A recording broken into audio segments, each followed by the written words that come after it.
I've been saying it for years. Grading is a scam. We're going to talk about why that might be the case coming up next on the Ungraded Truth podcast. Detective Comics set a record for 1.8 million. Nobody really cares. Who are annoyed that people are asking them questions, is this book banned? That question didn't exist a year ago. Somebody's submitting like 25 vintage books and getting 15 9.9s. We always think, how can it ever get crazier? And then it always does.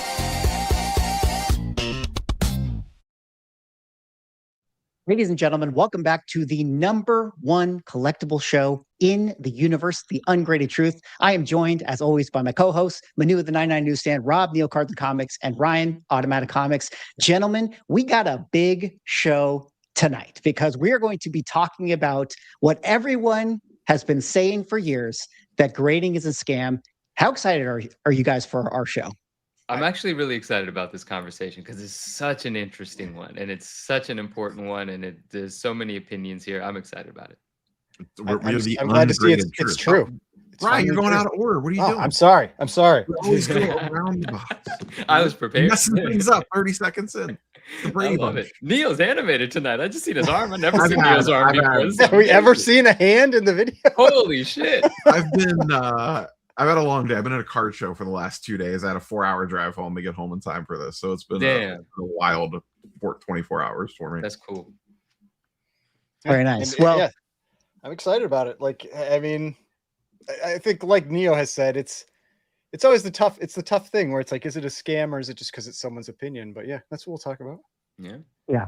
Well, we're definitely going to be talking about that, but that's not the only topic that we're going to come across this evening. We got PSA versus CGC Superman sales to talk about. We got manga going to the moon. We got One Piece going to zero. We got other conversations within the damaged reholder Pokemon card market. So we got a lot to talk about. But before we really get into it, we have to do a little bit of housekeeping. Of course, guys, the Ungraded Truth YouTube channel deserves your subscription. Okay, we are currently at 1,250 subscribers. Nobody said we could do it. Everybody told me when we started this thing that there's no way that you were going to get to 1,250 subscribers. Maybe 1,249, but not 250. So very, very proud of that. But if you haven't yet subscribed to the channel, head on over to the description, hop over here, and maybe more importantly, go into the description right here of the channel, open up the Spotify page, and come over and listen to the Ungraded Truth on Spotify or your favorite RSS feed. You know, we currently have 17 5-star reviews. I mean, last week we were at like 13 5-star reviews. So we're going up. We're like 5xing every single show. So help us get to 20 in the next episode.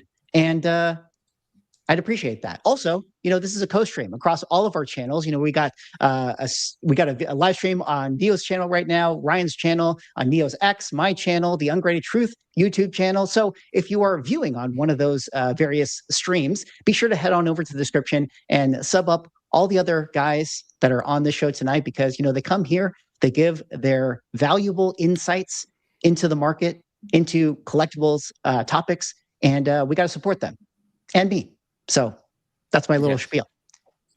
All right, guys. Well, let's not bury the lead anymore. We have to talk about our main topic, which was, of course, the video that came out of the Market Movers YouTube channel done by Teapots. Now, if you guys don't know about this story, basically Teapots sent in 2 of the exact same cards to every single grading company to see what the differences would be. As you guys can see from his post here on Instagram, I graded this card 9 times and the results are crazy. We're not going to actually play through the entire video. We'll just kind of do a little bit of a recap, but suffice to say, you can see from this image that he took the Ken Griffey card as well as the Mewtwo Pokemon card, sent it to all the various grading companies, and the results were very different. To say the least, which obviously caused a huge discussion and uproar within the community. The Never Slabbers have been dancing in the streets, celebrating this one, saying that grading is in fact a scam. Rob, let me kick it over to you. You covered this topic earlier this week. Is grading a scam? And did we all really want to know? You definitely don't really want to know. It's not a scam, but it is definitely paying for someone's opinion, and the sooner people realize that, the better. because that was a wild ride that card went on. My question actually back to you is, do you think if you did a similar experiment with like a 9.6 book, how would the results come back out on that? I guess it's a little trickier in comics because of the whole cleaning and pressing angle and all that. But like, how, if you sent the same book in like 8 different times, you guys have less grading companies too, so that's a little tricky. But if you just sent it around everywhere like 3 different times, what do you think your grade range variance would be? Well, I mean, kind of one way to look at that was that in that submission that he did, PSA came back both a 6 and an 8, I think. Yes. And so just and within PSA, Beckett came back both a 9.5 and an altered. And trimmed. Yeah, and trimmed. So that's probably worse, I guess. But I think like my thought on this has been that because, and this isn't even like a modern card, you could maybe kind of call it one, but it's still like what, like 30 years old, 35 years old. Yeah. But like, because cards live in this range generally of like 8 to 10, you know, I mean, they just live up there, and the variance between a 6, a 7, an 8, a 9, and a 10 is really very small. And so to me, it's like if you had a comic and you were living entirely in the range of 9.4 to a 10, and every time you submit, you 100% you could get a different grade. If you're getting a 9.8 one time, you could get a 9.6, you could get a 9.4, a blue moon chance, you get a 9.9, you know, something like that. And so that's why I think if you're comparing the cards to comics, the way you really have to compare it is just a very high grade comic. That's the only place that you really do have, I feel like, that even comparison, because that's where you have like, it's like 1 spine tick or 2 spine ticks. Whereas in like a card, maybe it's like a little whitening on 1 corner or a little whitening on 2 corners. Like that's kind of how I view it. What do you think about this, Manu? I agree with. So this was incredible. Like you know what Teapot did and the variance that he found from these grading companies. But I feel like my gut kind of says that with comic books, we might experience a bit less variance.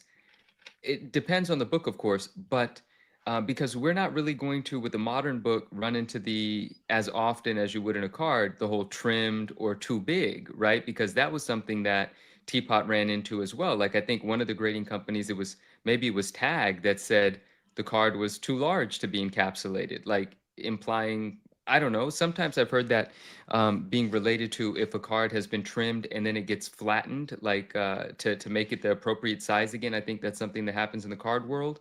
Sometimes they flatten it too much and it gets a little larger than it was intended to be. So maybe that is some sort of an indication of trimming, but one grading company found it to be too large. One grading company found it to be trimmed. And then you had this grade range again from a 9.5 to a 6.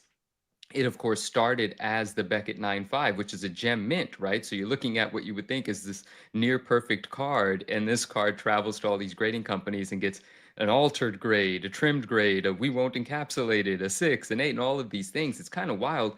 It's hard for me to imagine that in sort of like a Copper Age book or a modern book that we'd run into the same thing, but it's absolutely true. You run into these differences. You know, Ryan gave the example of, you know, maybe you get a blue moon shot at a 9.9. I don't personally think a book that, well, I don't think he was talking about what I'm about to mention, so I'm not relating it to what he said, but I don't think you get a 9.9 and then a 9.4, submit a 9.4 and accidentally, and maybe by chance get a 9.9. A 9.9 is still, you know, relatively easy to differentiate from a 9.4, where a 9.4 might have, you know, could have 6 or 7 spine breaks on it, spine ticks on it, color breaking spine ticks, if that's the reason that it got that 9.4. But what he said is absolutely right. You know, you could put in a 9.4 again and get a 9.8. It happens all the time. I talk to friends that, you know, graders sometimes even look at an imperfection as a factory flaw and sometimes grade against it. But from my personal experience, yes, I've definitely submitted books and disagreed with the grades, but I've never myself submitted a book and got something appalling. Like I never submitted something that I anticipated a 9.8 on and got an 8.0 or something, right? To me, that would be like, what the, you know, what happened here? So I've never personally had that experience, and I can't imagine you just go by a 6 and then it comes back a 9.4 or something like that, right? So I feel like it's probably a little bit more common on the cards, or that, and I can't quantify as to why, but that's kind of like what I think about that. If you want to get like 300,000 views on YouTube, do the same experiment with comics. 'Cause that Actually, video we went should. nuts. We don't have 9 grading companies or 7, as you said. We No, don't but have you like could that send many. it to PSA twice. You could send it to CGC 2 or 3 times. You can probably don't want to send it to CBCS. It'd be such an expensive video to make. That's the problem. You're You just get like, you get like 500. I think that video. there's no had way like you're getting that many 400,000 views. You like on comics, you probably get like 20 or 30,000 and cover like 2 of your grading submissions, and then you're because I feel like Well, you'd let's- have to like Tax write-off, fast Ryan. track Tax it, you know. Well, let me double click on that, Rob, because there are videos that exist on YouTube of people within the comic space doing that type of thing before. Similarly, I think that there's videos of people in the card space that have done stuff like this before. This one being out of Jeff Wilson's Market Movers, like YouTube, like being kind of the authority voice within the collecting sports card world, I feel like is really why this story took so much caught on fire.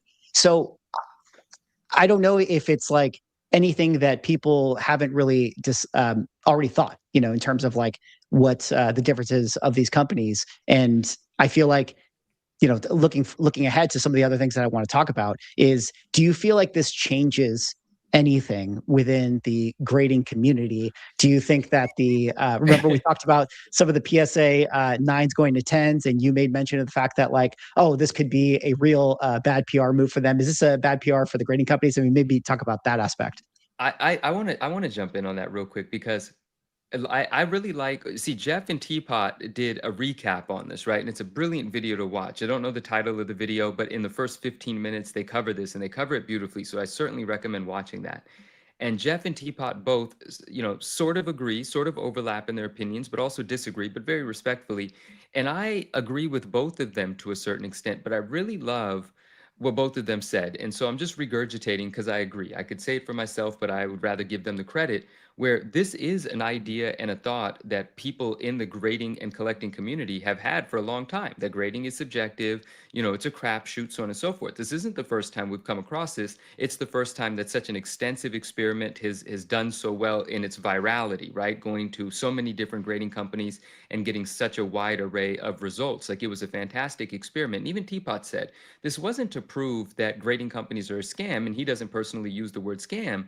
It's to kind of just prove the subjectivity of it and kind of put a spotlight on, or give us a reason to think about, why do we put such value on an opinion? Because what's being provided is in fact an opinion. And that's not for us to say that's, we're paying for the opinion. It's up to them to give us what their thought is on it. Why do we put so much value on it, given that we know it could be different when you resubmit, right? And he made an interesting point. He said grading companies are kind of leaning on the fact that you might resubmit the same card to them if you disagree, and it might fall within that range. And we all kind of anticipate that. No one anticipates someone to fast track a card to all of these grading companies.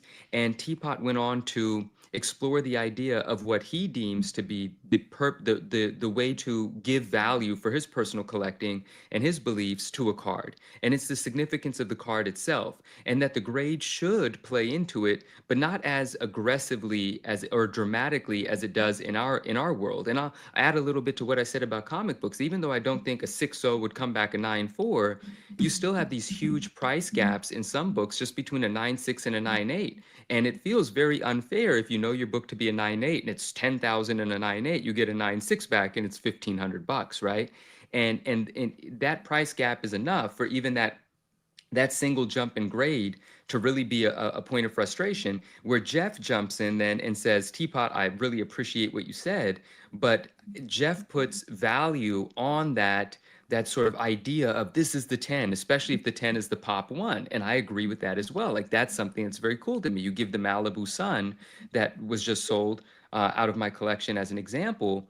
Yes, to my eyes, of course, I recognize it to be a better looking book than every other Malibu I've ever sold. So I can identify it to be that condition, but putting that 10 on it is that point of pride. That's that trophy. That's how you actually get that value out of it. So I'm on both teams there. I understand both perspectives, but they did a beautiful job illustrating that. So I agree. This isn't so much about, is it a scam? It's more about us sort of analyzing our beliefs on it and why we put so much value on incremental, sometimes unnoticeable differences.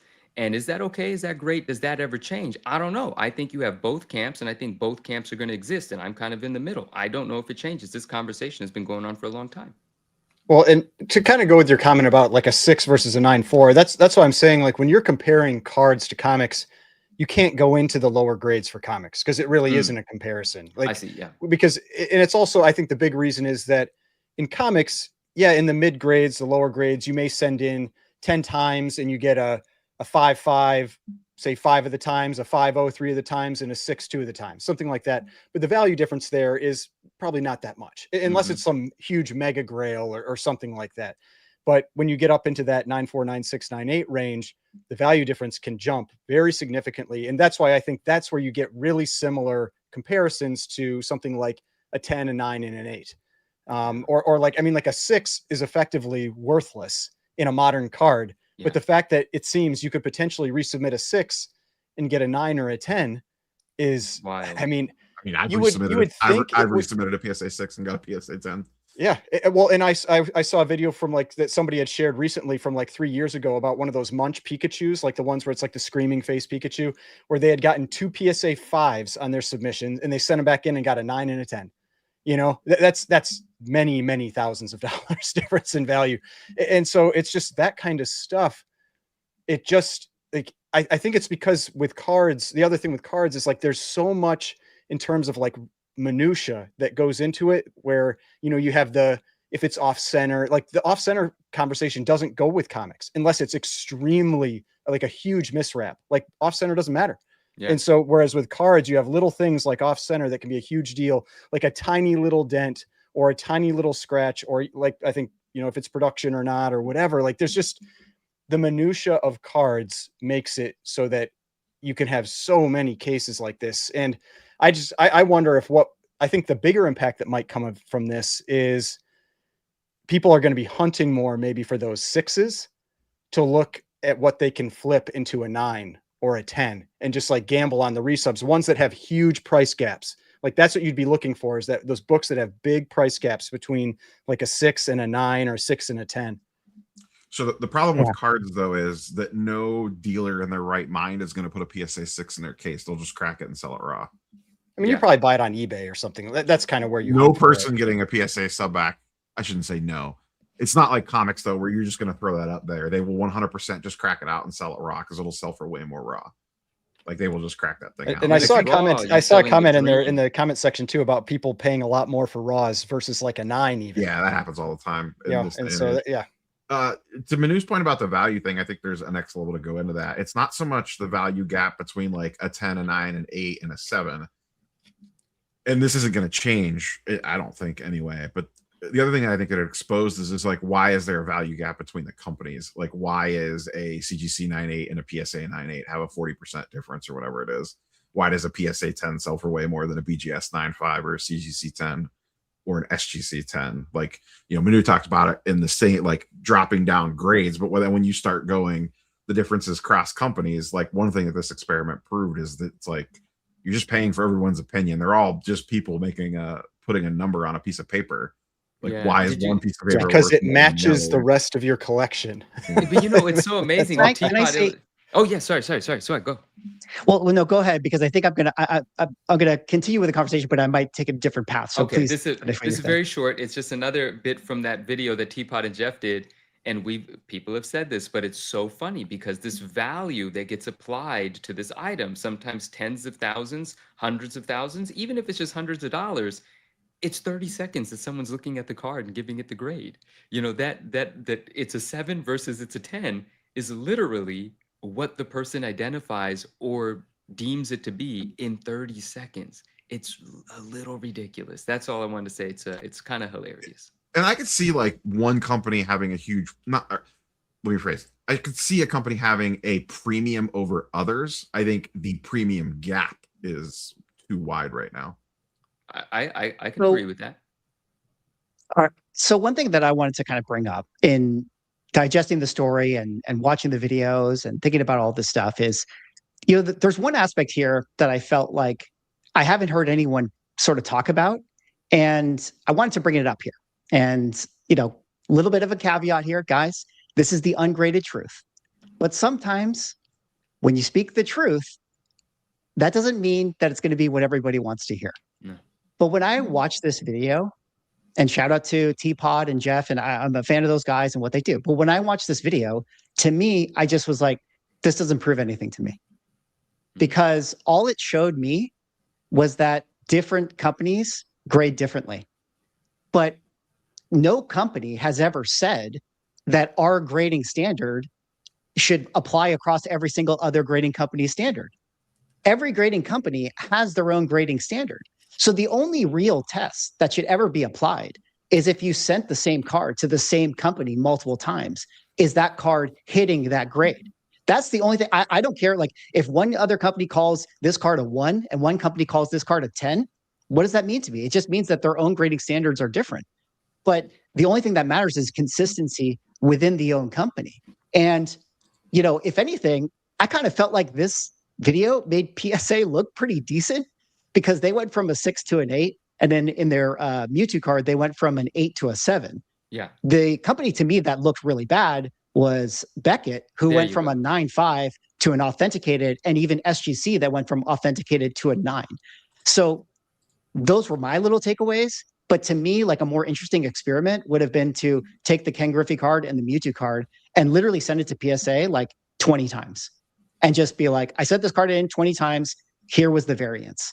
But I don't know what you guys think about that. Like to me, like everyone's like, oh, the grading is so inconsistent. It's like, yeah, everyone has their own grading standard. Why did we think that they didn't?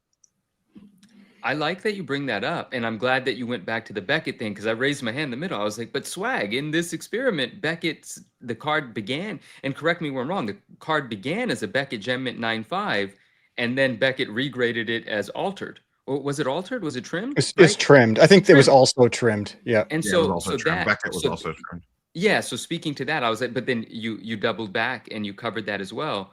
So it definitely shows a little bit of inconsistency between the companies as well. And I agree with what you're saying about the grading standards somewhat, but maybe I'm wrong at this, and I would love to hear what Rob and Ryan have to say.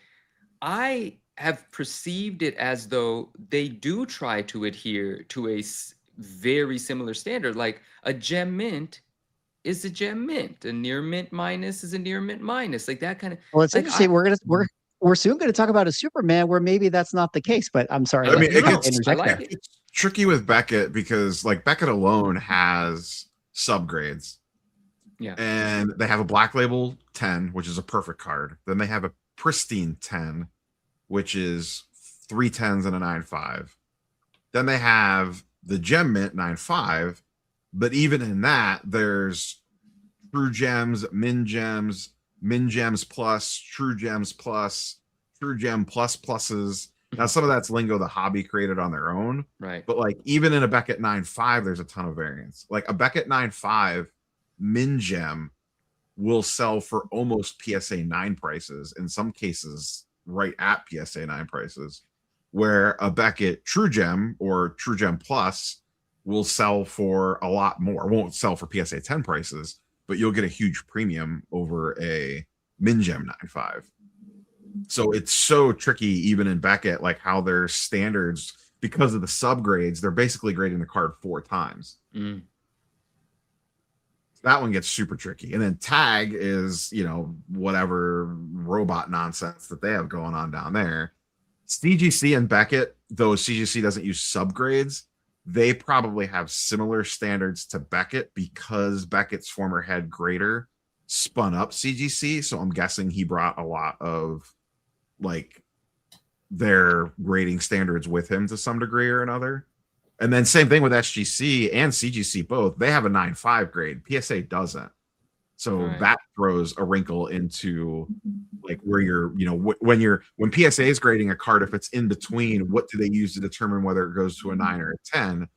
CGC, you could be like, oh, we can just give it a 9.5. Yeah, you make a good point about, and you make a really good point about PSA's 10 being their top grade, because obviously Beckett has the Gem Mint, which has the subgrades, so collectors do differentiate between this, you know, even Gem Mints, and PSA, of course, their 10 can encompass imperfections, right? Because a presumably a card that might be a black label or a pristine at Beckett would just be a gem mint PSA 10, and a card that would be a 9.5 at Beckett would just be a gem mint PSA 10. I mean, we've all seen PSA 10s with white on the edges. We've all seen PSA 10s with an imperfection. It encompasses quite a bit before it drops down to a 9.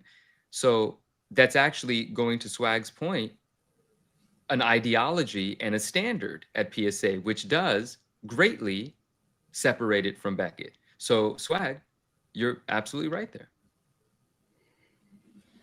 I just thought it was interesting. I mean, you know, I do think that it definitely makes a lot of the companies look bad, you know, that it's so inconsistent across the companies. But again, I still sort of stand by, and maybe you guys are thinking that I'm being a grading shill here. I'm just trying to like really, I think for me, I just have like a different expectation of what I think about grading companies. And it's me being, you know, very cynical over the years of like this concept of this perfect grading company and this standard that exists ubiquitously. It just it's not possible until maybe, you know, tag really does become, you know, some supercomputer that can grade everything perfectly, but it doesn't really seem like we're going to get that.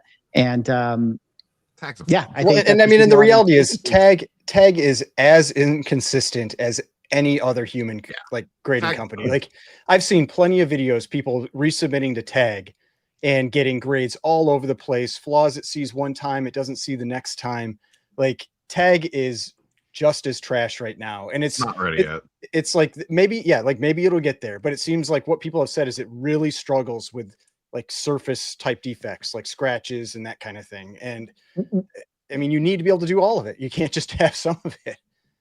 You know, one thing about that too, Ryan, is like with the inconsistencies. I mean, it has to be said that things can happen to a card every single time you crack it out and send it into a new company. Like, granted, it doesn't always explain why a card would be resent and get a higher grade. But if we're to take the Ken Griffey as it started, a Beckett 9.5, I mean, I don't really know if Teapot like explained exactly, you know, but forgive me if I am misunderstanding this, but my understanding is that that card was in there for a long time. I mean, who knows? Like maybe it was a 9.5 at one point, got rattled around and shaken and blunted corners and things of that nature. I'm just, you know, I'm less likely to happen. Card. Be less likely to happen in a Beckett slab because Beckett has an inner sleeve. Yeah, they don't wiggle. I'm just, and I know, like he said, he thought he damaged. He was like, did I damage the card when he got the 6-pack from PSA? And then he sent it in again, and it got like an 8 from them. And then like one of the 9s. He's like, oh, I guess not. Like, and so he was worried that maybe he had caused the problem. But I mean, but yeah, that is always a risk when you crack something out. Yeah, it doesn't quite explain it. The reason I just bring it up is it's just like it's a small sample size that's very, very effective at telling the point, which I still think is true. That it's like, yeah, it's very inconsistent cross grading companies. Also, should we really be paying, you know, the premiums that we're paying, you know, on one company versus the other, or this number versus this number? I think it opens up that question. I kind of fall to what you said, Manu, and even what Jeff Wilson said, you know, in his breakdown, where I kind of do think that, like, you know, the number is still just the number. Like, and that's why it's the value, because yeah, a company said it was, and everyone's just kind its own collectible encapsulated in the thing. Totally. It got assigned that, and we all said it was, and we joke about it. You know, we say like, well, why is this a 9.8? Because the number says 9.8. I mean, like at that point, it just is, you know, and I don't know, like you're just not going to change people's behavior, I guess, is my thought process on that. That's actually been some of my favorite comment like sections in the CGC comics group, like our CGC comic fans group that's on the subreddit, where that's one of the few places you'll actually see people defend CGC, and where somebody will come in and they're like, is this really a 9.8? And they're like, it says 9.8. Like, what do you want? Like, they graded it. You know, it's like if you don't want their opinion, don't buy that book. You know, and I agree with, like, there's sometimes when you can tell a book has been damaged inside, right? Like it's shifted around or whatever. But if it's got like a spine tick or whatever, and you don't like a spine tick in a 9.8, then don't buy that one. You know, don't buy that book. Yeah. Spine ticks happen on 9.8s. Like it's part of the criteria. Absolutely. Yeah. I want to hit something in chat real quick. Someone mentioned about tag gets better every day because it's machine, like the model is learning every single day. In my opinion, that's a flaw, not a feature. Because if the model is changing every single time it grades a card and slowly adapting over time, then what does that mean for everything it graded for the last 3 years? It means resubmit it. That's what it means. It means Yeah, send it yeah. back. Unless The you got whole a high point, grade. though, the whole Keep those. selling feature is that it's like repeatable over and over and over again. But if the model is constantly shifting, like if what that person said is true, and it makes sense, like the model would learn, then it's not grading the same as it was previously. So it's like it kills the entire system. A tag card graded 3 years ago would be graded under completely different standards today under their little robot system. I think to Manu's point, I think to be Tag fair, is looking so at is- like so this are is a PSA feature. cards since they changed their standard on Right. centering. So, They didn't change their standard. yeah. They clarified their standard. They clarified their standard. Yeah. You know what's funny about this though is it's just like, do you think that this video overall, like secretly, like behind closed doors with all the grading companies, are they just like, honestly, this is actually pretty good PR because this is going to make people resubmit everything. I That's mean, an interesting. That's a nice spin. potentially, I It's guess. possible. If you've got a 6 and you can't see anything wrong with it, you might be sending it back in. or if it has like some type of like small indentation or whatever, they're like, oh, maybe the next guy in his 30 seconds will miss it. You Look, know, man, and that's there's the method you go with. and to that point, there's a card over here. I'm not going to pull the card out, and I got a 9 on it. And in a 9, it's about $1,100. In a 10, it's about $12,000. And when I submitted it, I thought it had a shot at a 10. When it came back, I still scrutinized it when I submitted it, but even if I thought it was only going to be a 9, I still would have submitted it. It's still a valuable card. But when it came back, in the case, of course, I haven't cracked it out. I scrutinized it, and I found a little speck, a little flake of like a little speck on the card. I found it, and I thought to myself, that's probably why it's a 9. But part of me is thinking, if I send this thing in again, will that speck maybe not be noticed? Can Well, I you probably get covered the it with whiteout 12,000? before you sent it back in.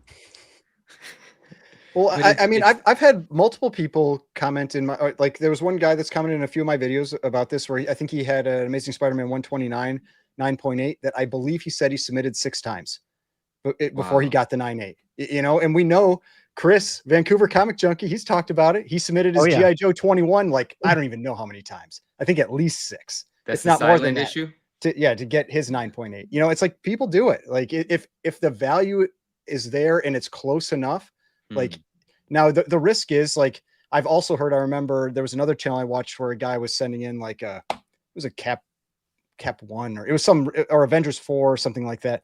And he kept sending it in and kept getting lower grades every time. And it was likely because maybe just, you know, repressing it because that's one of the big differences with comics versus cards. You almost need to repress with a comic, and you're risking damage every time you do that. Whereas with a card, I imagine that's not really something you're doing too often. You're just cracking it out and sending it back in as is. Oh, let me bring this up. Sorry, I keep doing. No, go ahead. Go ahead. This is for Ryan. This is for everyone. But Ryan, maybe you have an opinion on this.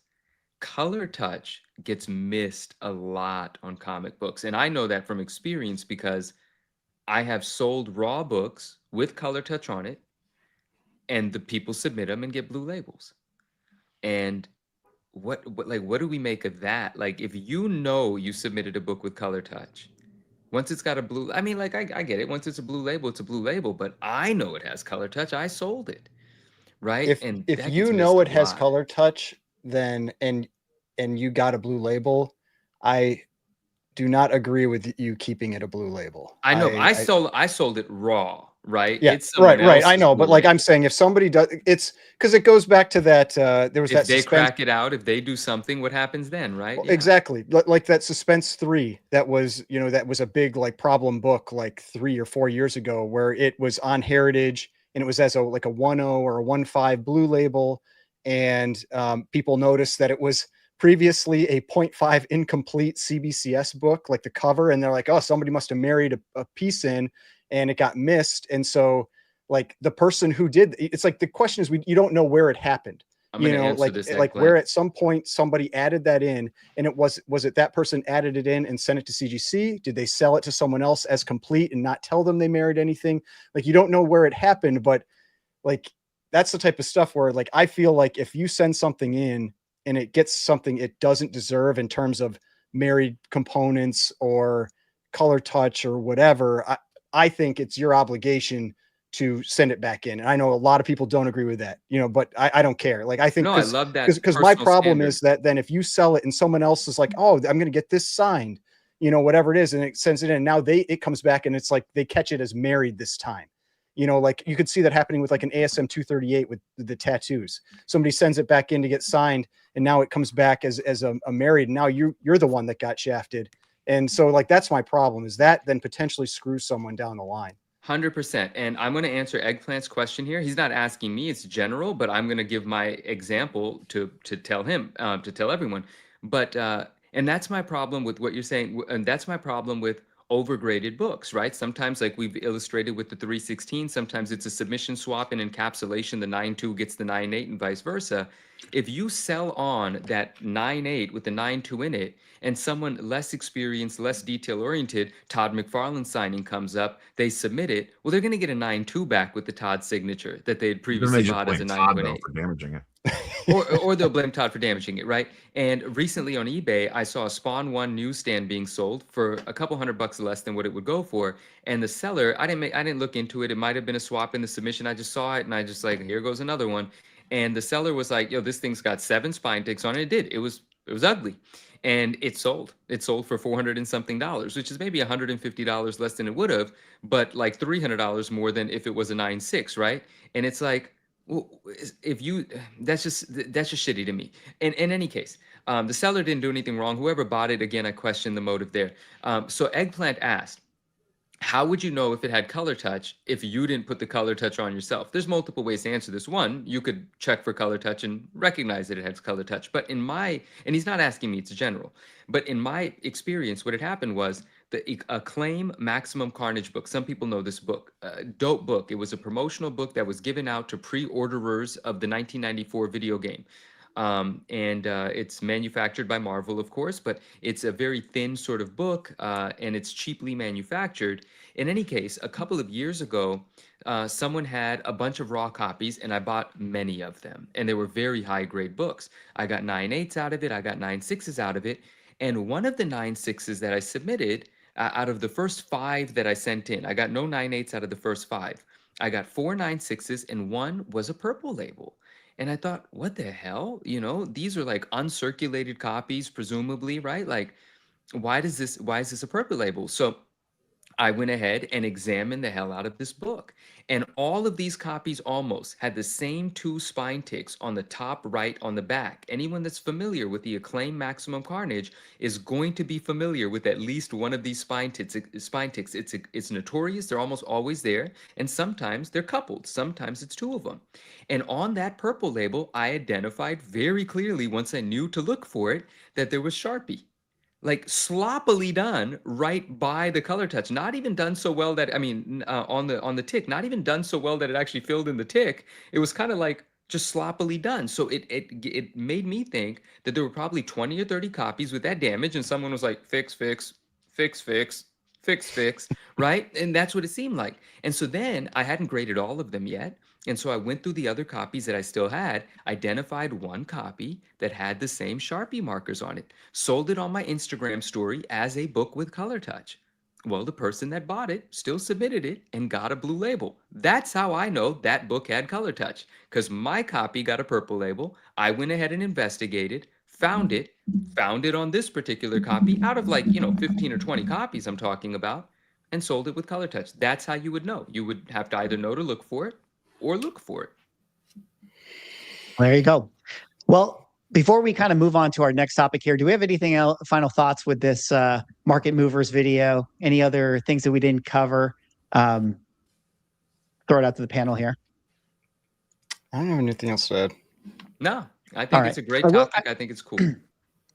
I will say, just to kind of put something on it, I did hear, that, the tag had said that this card was oversized. And then SGC had also said that it had evidence of trimming. And a lot of the conversation was, how is it possible that a card could be trimmed, but then also be oversized? I did hear people kind of explain that, when people kind of press cards, that's actually how they trim it. So there could have been a reasonable explanation for that of like, oh, it actually was trimmed, but then it was flattened to like actually get back to the size, and maybe they flattened it too much. I don't know, just something to think about. I mean, I guess I didn't know with that one because I know Tag has some problems with vintage stuff anyway, older stuff anyway. Is it possible that card just doesn't fit in their holder? Like it's just a little too big. I didn't know if maybe I haven't looked in this. I don't care enough. All the time, so okay. I shouldn't say all the time, but they have graded 89 Griffies, so that's their cutoff. Actually, I think that's the last year that they grade.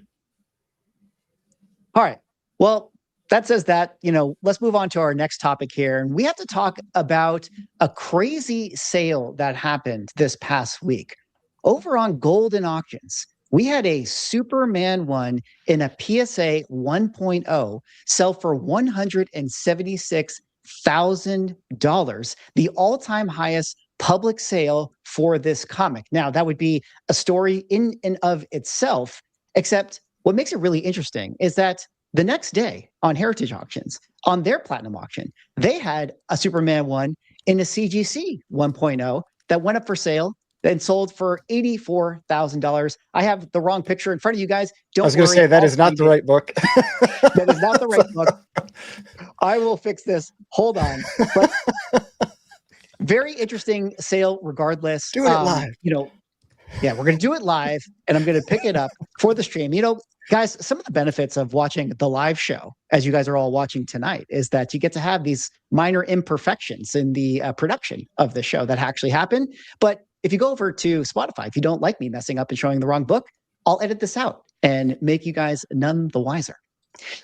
Over on Heritage, we actually had a CGC 1.0 with a missing corner that sold for $88,000. So the same book in the same grade, two different companies, two different auction houses getting different drastic numbers, 88,000 compared to twice as much on Golden, 176,000, PSA straight mogging on CGC. Guys, what do you think about the discrepancy between these two books? So, I mean, yeah, I commented on this on kind of like my recap video on this auction as well, that it was a very surprising gap. I'll kind of say that. I mean, for one thing, because low grade Superman 1s have generally been trending down. Like we joke about like how often we see Batman 1 and Superman 1 pop up in auctions, and like it's because it's these low grade books between like a 0.5 and maybe a 1.5 or a 2. And it's like almost every single auction has at least one, if not more than one. And it just felt like it was maybe kind of overflowing the market, and you're just having the price trend just kind of trickle down. And so I think for the Heritage one, I had it going for like 95. That was my estimate. Went for like whatever it was, 80, what was it, 88, 450 or something like that. And yeah. And so it was a little weak, but around what I would expect. That's why it's so surprising to see the one on Golden, because like it said there, it was not only double this price, it was the record ever for a 1. Like it is a better looking book. Like, I mean, you have to give it that, but there are other very nice looking 1.0s that have sold for significantly less than this relatively recently. Did they have a Netflix show around them? Yeah, well, and that's always the question. It's like, is that what this is? Like, is it just like uninformed people that just have too much money and just throwing it up there? I mean, it's possible. I mean, that's probably what it is, but it's just like, it's a pretty wild sale for it beat the record by like 20%. I mean, it wasn't like the record was 170 and it went for 176. The record was like 141 or something. And so this was a big, big record.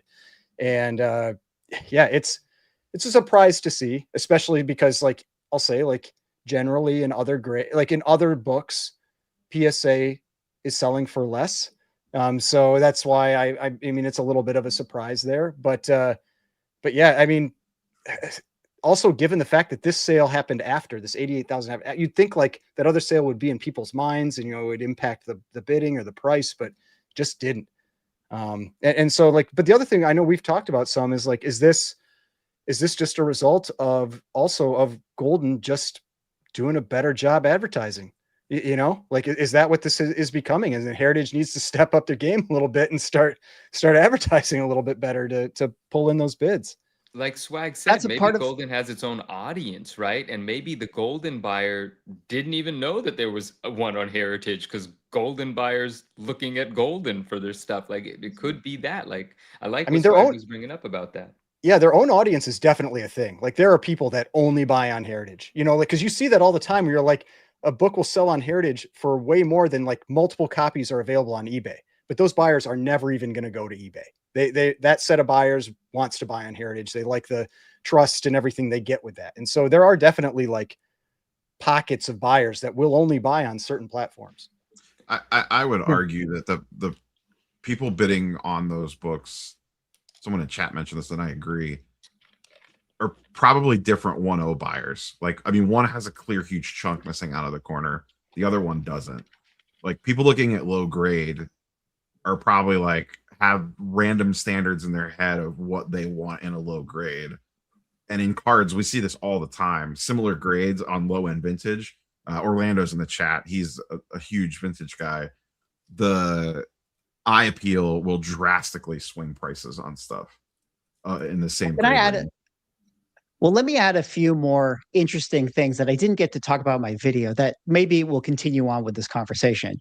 But like Ryan said, that was the most expensive version of that Superman book that has ever sold. And I got a lot of comments in my video saying, well, Swag, you don't understand. This is a much better looking copy. Yeah, that's but the one I'm talking. That Superman one is killer.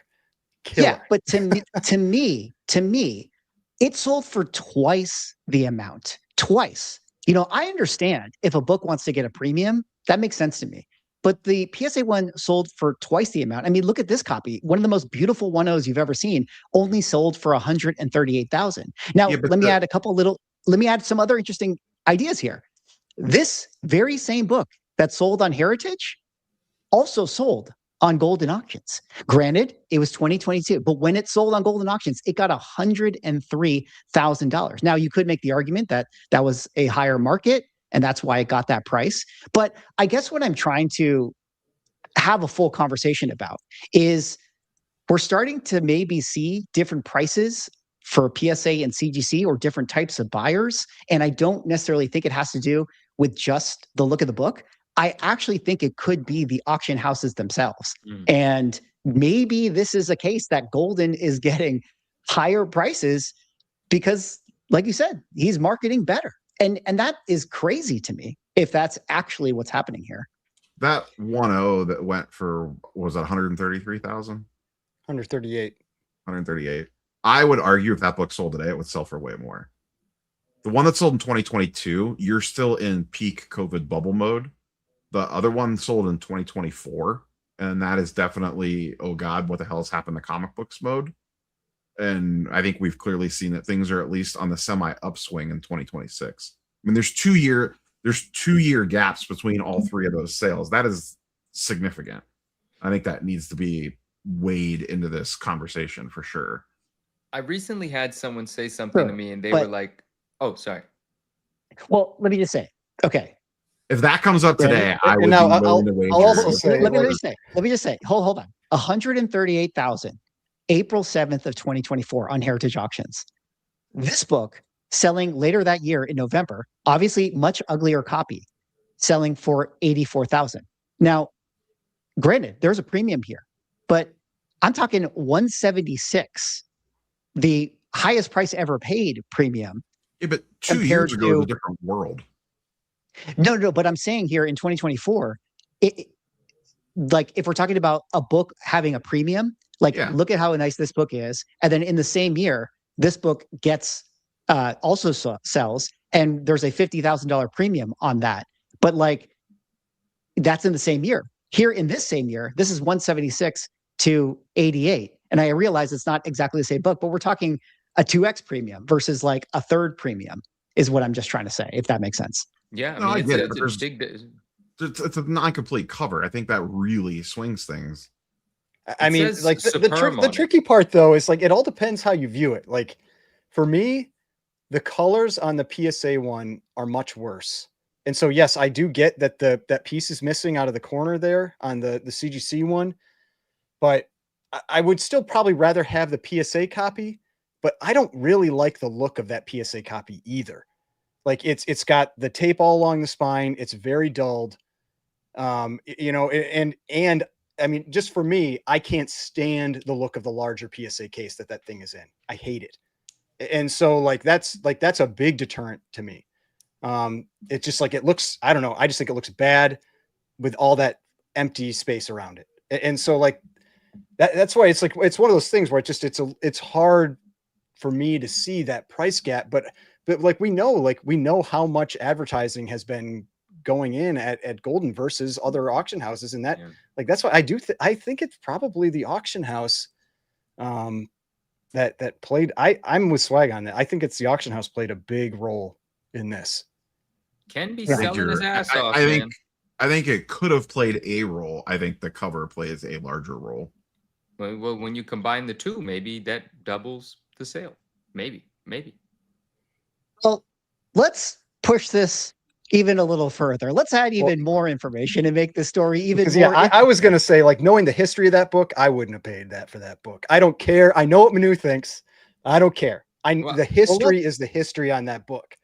And so, let's explain to the people what the history of this book is, because as you can see, as we've already discussed and established, this book is now in a PSA slab, but it wasn't always in a PSA slab. In fact, it was in a CGC slab before. If I go to the restored sales and I pull up an auction from 6/2024 on Heritage, we can see that this restored 1.0 got a price of $60,000. And what do you know? It's the exact same book. We can see by the L in the upper left corner with that pencil right there. You guys can see the L in this pencil right here. So there you go. Talking about cross grading and the market mover video, but you have a restored CGC book that says right edge of centerfold and page 1 and 2 trimmed, getting $60,000.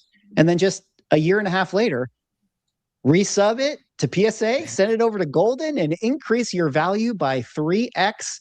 Guys, what do you make about this aspect of the story? Before Ryan goes in, because Ryan's going to go in, I'm just going to say something, but it's gonna piss people off. How do I say this without? I know a lot. I know a bit more about this book than I can speak to, not for any bad reasons, but because, you know, people that have owned the book, people that have shown me the book, so on and so forth, did so in confidence. And just because I want to prove a point, there's a point that I want to prove. There are some things that I really want to say. I have to respect the relationships that I have and sort of, you know, why this information, why I was made privy and why I had certain privileges with this particular book. And it's not what it seems. And that's all that I can say.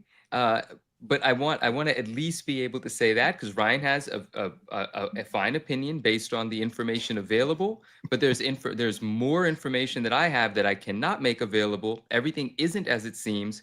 I do stand behind the determination of this book, given everything that I know and have seen of this book, while encapsulated, while not encapsulated, all kinds of things. So I won't say much more, but I do want to hear what Ryan has to say, because it is fascinating, but there's information that isn't known publicly. Before Ryan goes, I want to ask one real quick question, because I'm out of my area of expertise when it comes to low grade books like this in the golden age. Correct me if I'm wrong. Trimming on comics, whether it gets determined or not, is wildly inconsistent. Correct? That is true. Wildly. That is true, and that's why, yes, I could see something like this happen. Chat that might not know, like, this isn't like obscene that this happened in general. Like, remove this book, submit a golden age book to one grading company, resubmit it to the same grading company, resubmit it to a different grading company. You could very easily get 3 different results, whether the book was trimmed or not. Correct? Yes. So that's the thing with trimming. Trimming is a very messy area with comics. One, because depending on like, some trimming is super obvious. Like, you can just tell, like when it's something where it's like somebody trimmed an entire edge and now it's like a flush, you know, side to the book, instead of, you get the little peak of paper as they're folded together. You know, there's certain things like where some trimming is super obvious. This one, from my understanding, the interior edge is all wrecked up. And so, like, at least that's what I've heard, it's all wrecked up. And so, like, it could be hard to justify one way or the other if it's trimmed or not. That's what, but my point is the history on this book is that it was identified as trimmed, and trimming is not something that you can undo. And so there is a history with this book that says at one point, someone at CGC, which was, I mean, this is a walkthrough book. Like, this isn't nobodies that are reviewing this book. And so someone at CGC that is going to be at the higher level of grading interpreted that this was trimmed. And so that history is there. And to me, that makes me go, there is 0% chance I am ever paying a full universal price for that book. And I can't argue with that. That's a good point. The history is absolutely there. Like this, we're looking at a picture of this book with the purple label, and someone in the chat said, so why say anything if you can't say anything? Well, because it's important for me to say that there's more information, right? Rather than, that's all, you know? We've been trying to get him to tell us for a while, and he won't. I respect my relationships. Like, listen, people, and someone said, why would that piss people off? Because people get mad at me all the time, you know, and it is what it is. But that's the nature of it. Sometimes, you know, you have conversations that you don't make public. It is what it is. I don't have anything to do with the grading. The Ungraded Truth is going to be a show that gets exclusives. You know, one of these days. Yeah, well, no, we absolutely do, and I do share a ton. But you know, there's a bunch of people involved in this. And Chris Sierra's comment, that was the other point I was going to make. That is the other very messy area that comes in with trimming, is that people. I am well aware that there are people out there that get trimmed books and untrim them by applying damage to the edge that was trimmed, and that is absolutely a thing. I also from what Chris Sierra said, yes, it is time to blame the YouTubers. It is the YouTubers' fault that it's always appropriate. It is always appropriate to blame YouTubers. And I can't, and you know, and that sounds like something that probably does happen. You know, I just I had to look at the book and I was like, yo, I don't, you know, the whole damn thing is wrecked, you know. And it's like, how do you determine what's trimmed and what's just wrecked, right? And so again, it goes back to like the card thing, right? You pay a company for the opinion, and if the opinion of one company was that it's trimmed and the opinion of the other was that it isn't, who's to say what is and what isn't, what's wrong and what's not, but what's right or what isn't? But what Automatic said is absolutely fact. It's that part of the history of this book is that at one point in time it wasn't a purple label, right? So it has that scarlet letter, if you will. But then we go back to this idea of does the golden buyer know any of that, right? Does the golden buyer know? Not that does he care. Does the golden buyer know the history of it? Probably. Right. I mean, that's a lot of people make the assumption that if somebody is spending a ton of money on something, that they've like done all this history and digging and everything with it. And that is just not the case. Like, I mean, like there are books that I've spent thousands and thousands of dollars on and made split second decisions on. You know, it's like sometimes you don't. And there's lots of people out there that are not going to put in that level of effort. And there's a lot of people that don't watch any of this type of content. You know, they aren't out there on Instagram or YouTube or anything like that. They're just going about living their lives doing whatever. And so, yeah, it is not a safe assumption to say that somebody has knew about this, or that even very many people out there know about that history. Yeah. Someone, and I don't know if you guys saw Immortal's comment, is saying that is what happened with this book. I don't know if that's factual or not. No, he's just giving me a hard time in there. He said I'm saying what Manu wouldn't. That's not true. But it's just he's having fun. There's a couple people like having fun with me in the chat. He seems pretty sure. At the end of the day, to me, you could be sure about it. Oh, well, also the buyer of the CGC copy the night before is in the chat. Oh, yeah, well, shout out to Rob.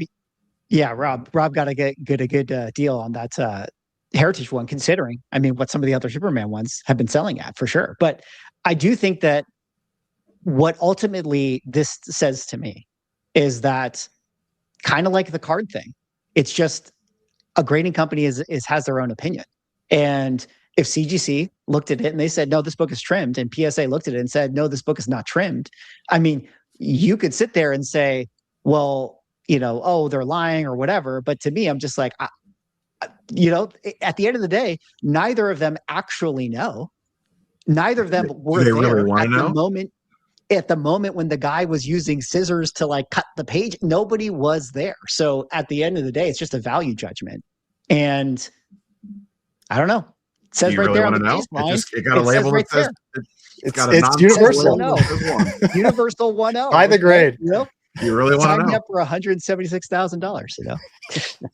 I will So, say it is I don't all know. interesting. It is all fascinating how this whole thing played out and the information that's available and the conversation surrounding it, and ultimately the book with the controversy associated for the people that know that it once was a purple label ended up achieving double the value of the unrestored copy. It's just amazing how things just happen sometimes. It's kind of wild. Yeah. Well, during that heritage auction, we did see a lot of other mega comic book grails go up for sale. In previous shows, we made mention that depending on how some of these high-end books perform, that could be a telltale sign of things to come for comic books this year. I'm just going to pull up some of the sales based on highest price. Obviously, we talked about the Detective Comics 27. That one went for $2.3 million. The Action Comics #1 went for $625,000. Maybe, Ryan, I'll kind of look to you here and just see if you have any broader, bigger takeaways from some of the sales if you want to go into any specific one, but I figure we should cover it since we already set it up. Yeah, I mean, this auction I kind of felt was a little on the softer side, especially than what I would have expected to see with all the hype and everything that we around like big sales recently. And so I mean, like the Tech 27, it was a record for a Tech 27, but it felt soft. No, I didn't know anybody that was projecting this book to go in the low 2 millions. You know, with everything that's been going on with Action 1 and Superman 1 and higher grade books that just don't come up. Like, yeah, the same book sold for like 1.5 like 5 years ago or something. So yeah, it was a record for the book overall. Like nothing has ever sold for that for a Tech 27, but it felt soft. And that was true for a lot of the higher end books. Like the All-Star 8 dropped again. Even though that's kind of what I was expecting, but the All-Star 8 dropped again. The last sale was 1.5. The one before that was 1.65. And so it's just kind of like ticking down every time. But you kind of feel like that with a book like this, it's almost disappointing to see it come up for sale so many times over such a short period. That would be like seeing that, you know, like that 9.0 Action 1 popping up for sale 3 times in 4 years. Whereas instead it hadn't sold for over a decade. You know, that's what you expect with a book at this caliber. And instead it feels like somebody is just constantly trying to flip these things to the, you know, the next high-end customer. And it just gives a bad vibe for it. But not to say they were all weak. Like the Cap 1 was a really solid sale, that 7.0 Cap 1. It wasn't a record, but it was a strong sale. The Action 1 was a very strong sale because that is effectively a 0.5. And it sold for over $600,000 now for a 0.5 when we had 2 years ago, a 0.5, which was in worse condition, but sell for like 400. So that was really solid. The Tech 29 was a really strong sale. I felt like that one, and that's actually one of my favorite covers for the early Batman. That was a really strong sale. Like, so it was a mix, but it felt like for the most part, they either went around like what you were expecting or a little soft. When you would think for like a big auction like this, you're kind of hoping you're going to see outperformance. Well, there was one monster sale that happened in this auction, which was, of course, for the Malibu Sun 13 in the PSA 10, selling for $20,130. Manu, everybody knows this was your book. Can you give us a little post-game interview here with this book? What was your thoughts? Tell us about the experience. How are you feeling today? I feel really good about it, man. It was super cool. I mean, the friends of the channel and people that, you know, watch the show and hang out with us, they know that I did, I did have an expectation of higher. And I just want to get that out of the way first because we didn't realize we didn't realize a higher number. Like we were $270 away from being able to say that it was the highest recorded Spawn sale, which would have been a great thing to be able to say. And I kind of got caught up in that ambition. And but after the fact, you know, after it ended, and it ended at this price, I think the final bid 16.5, and then after buyer's premium 20,130. And I had a moment to reflect on it, and I put the post on my Instagram page. And I missed the book a lot, actually. And I put, as someone asked, and I put the post on my Instagram page, and then you know, all the love and all of the congratulations come in from all the friends in the community that I've known for over the years who follow the journey of this book and stuff. And it put things into perspective for me. It's like, this is still an enormous sale for a book, you know, it's fantastic, right? And yeah, I got caught up in the, oh my gosh, this could do this number, this could do that number. But once the dust settled, I'm super happy. I'm super grateful. It is impressive. You know, there were people that said this book's not going to do $9,000 or $10,000, and there's a level of satisfaction in them not being able to be right about that, you know. And so that's great, right? And I know how beautiful this book is, and also it is the most expensive, the highest price paid for a PSA 10 so far, which is kind of cool. Until that's, you know, some books going to perform better.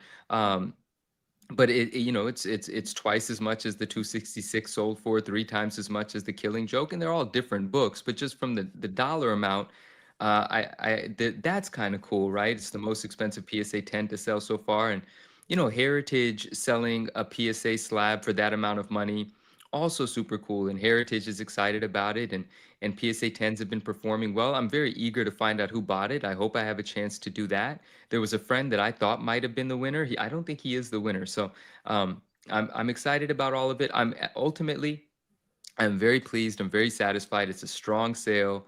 A lot of people had a lot of really nice things to say about it. A lot of people enjoyed following the journey, and I feel good about it. It's no longer mine. It's no longer in my collection. I'm going to try to do something bigger and better.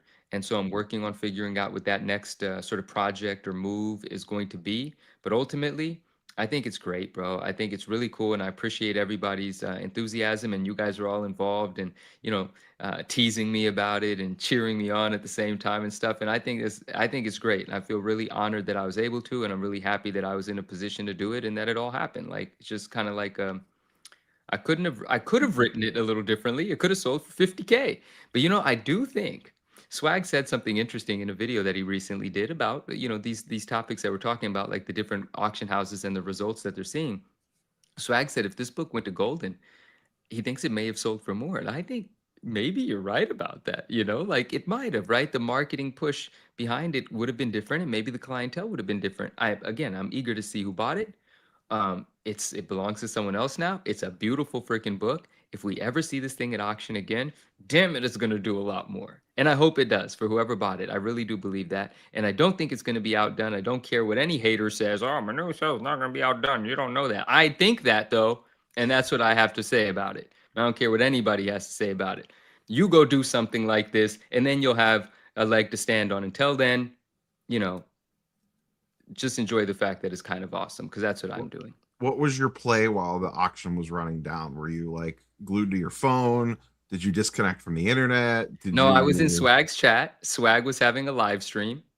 I was in the chat, and our friends were hoping, you know, something amazing happened, and then nothing happened. It just sold, you know, it just quietly kind of sold. And then I looked at it and I was like, all right, well, I'm going to adjust the post that I had ready, because I kind of had like a post ready about breaking the record, because it was one bit away from breaking the record, and it didn't, right? So I was like, all right, I'm going to do a different sort of post. And Swag called me afterwards, and I was like, I don't know what the heck happened, man, but ultimately, I'm pretty happy with it. And then, like I said, once I made the post, I realized, man, it was just a few of us that knew that I had a higher expectation. Everyone else is just seeing a $20,000 sale for a Malibu, and they're like, this is a lot for a Malibu. And that's so cool. And once I got that perspective, I was able to celebrate it as well and be really happy. And that's the zone that I'm in now. And now, like I said, I'm just trying to find out who bought it. I want to connect with that person, whoever that person is. At least you didn't have like t-shirts made or something like that. Right, like hats. yeah. You know, you Yeah. have like the hats that get shipped with like the wrong championship team on it. Yeah. Someone said, who's taking the over under Manu sends his next book to Golden? I don't know, man. We'll have to play it by ear when it happens. You know, I'll assess the climate at that time. But first, I got to make that book. You know, everything else that I have, I'm able to sell privately, connect with the clients. I think this was the sort of book that was worth sending to auction and see what could be realized out of my reach. And I got to figure out what that next thing is going to be. I have some ideas, but the ideas aren't realized. I got to pursue it and then make it happen. This book took 5 years to turn into a 10. So who knows when the next, you know, kind of thing that I'm excited about happens. Well, it was an incredible sale. congratulations to you. It's a big step for PSA Comics selling at that price point. And that's maybe a good thing, because PSA might soon need more money to handle some of their situations, as we lead into our next topic here, which is a post from this user, BVOTCG, who had this to say: please read, share, and repost. Posted on his Instagram. This wasn't the news I wanted to hear, but it happened. PSA damaged my PSA 10 lenticular deoxys while it was getting reholdered. The card was impacted during encapsulation process and was deemed a PSA 6. This is a story that has gone completely viral. As you can see from this post, 1 million views over on the X platform. He apparently had this Pokemon card that has a fair market value of around 40,000 to 60,000. That actually is part of the story and the discussion that we're about to have with this thing. He got it reholdered at PSA. They damaged it. They said, "We are so sorry. Unfortunately, during the process, we had to reholder it, and it is now a PSA 6. But don't worry, we can offer you a fair market value of $20,000. A lot of money, except for the fact that the recent sale of this card, which happened to be by the PSA account, was at $40,000 plus. So, Rob, let me kind of throw this over to you here. What did you think about this situation and this viral post? And is PSA going to need to pay up here? So I'll give a brief update here. I talked to the person that submitted this card on Friday, and it seems like things were heading in a positive direction. PSA had contacted him on Friday, and it looked like it was going to head in a good direction. So we would hope to have an update. Though I talk about this in my video that's going live tomorrow, we may not see an update on it, because when PSA pays out for a grade guarantee, they make you sign an NDA. So there's a good chance we just never hear anything about this again. And that probably means that it was satisfactory to the submitter, because they didn't make a bigger stink about it. So if nothing else comes out about this, then we could probably assume that happened. The 20 and 45K, I don't know where they're getting the 60K number. There's nothing other than people just saying. It's kind of like Kevin O'Leary. It's like, oh, this card's just worth 60K. There's nothing to back that up. But the 45K sale came from the PSA vault, like you said. So the video that I made originally talking about this is, if PSA wants to be in the business of grading cards, selling cards, having card ladder that prices cards, you kind of paint yourself into a corner on these situations. You have zero wiggle room on this. Like, you have to cut the check for 45K. And I am sure they would have gladly spent the extra 25K to not have this go completely viral. Like, they have gotten so much negative press from this. Like, that tweet alone got 1 million. I can't tell you how many Instagram stories and reels I have seen about this card, how many Facebook posts I've seen about this situation. And I don't know if it was just as simply as the left hand didn't know what the right hand was doing or what. I do know, because I have talked to folks that have done grade guarantee things before in the past, and the number is negotiable. Now, in this case, it was clear cut. There was a recent sale at 45K. There hasn't been a sale forever. It's pretty clean. But as you know, one of the big conversations in cards this past 2 weeks has been like around comps, and like not all comps are created equal. And if you have multiple sales and outliers and all this wasn't really the case with this. But generally speaking, on grade guarantee stuff, there is some negotiation there. I know plenty of people that, the PSA initial offer is a little light, and then you go back and you show them like, well, these sold for this, and how come it's not closer to this number? And they come back and are like, oh yeah, we agree with that. We'll go ahead and give you that number. So just like when you're buying a collectible, there's a little bit of negotiation in there. It's not clear cut. Now, that being said, this was just a straight low ball. Where that came from or how it got generated, I don't know. We'll probably never know. But it does seem like, fingers crossed, this guy's going to get a check that he is happy with. And I'll say, like, because there's a comment from Eggplant Comics where he says, it sucks, but I take the money and run. No guarantee you get anything. That's not true with PSA. Yeah. PSA, there is a guarantee. And that's why you can actually, have these conversations, and you can push for something, because that is one of the, I mean, when you had, was it Ryan Hogue? I don't remember who it was, but you had somebody on your channel that was talking about how much they spend on these like guarantees That was they have to Matt, pay I out. think, when I had Okay, Matt yeah, on. how much they have to spend, and it's a lot of money. Like they spend a lot of money to keep that, to make people, you know, believe in what they're getting, you know. And Now, so the grade guarantee is not perfect. There are some flaws in it, and the trade-off of the grade guarantee, big reason why they have it, and one of the biggest things that people like to bitch about on PSA is the upcharges. The part of the reason they have not all, but part of the reason that they have upcharges is because of the grade guarantee backing it up. Now, also part of the reason that they have upcharges is because they can. That's a big part of it too. But there's a reason why. Now, CGC has a grade guarantee. The funny part about CGC is they have a grade guarantee on cards. They don't have a grade guarantee on comics, which is, I find, very strange, extremely amusing. Yeah, I agree.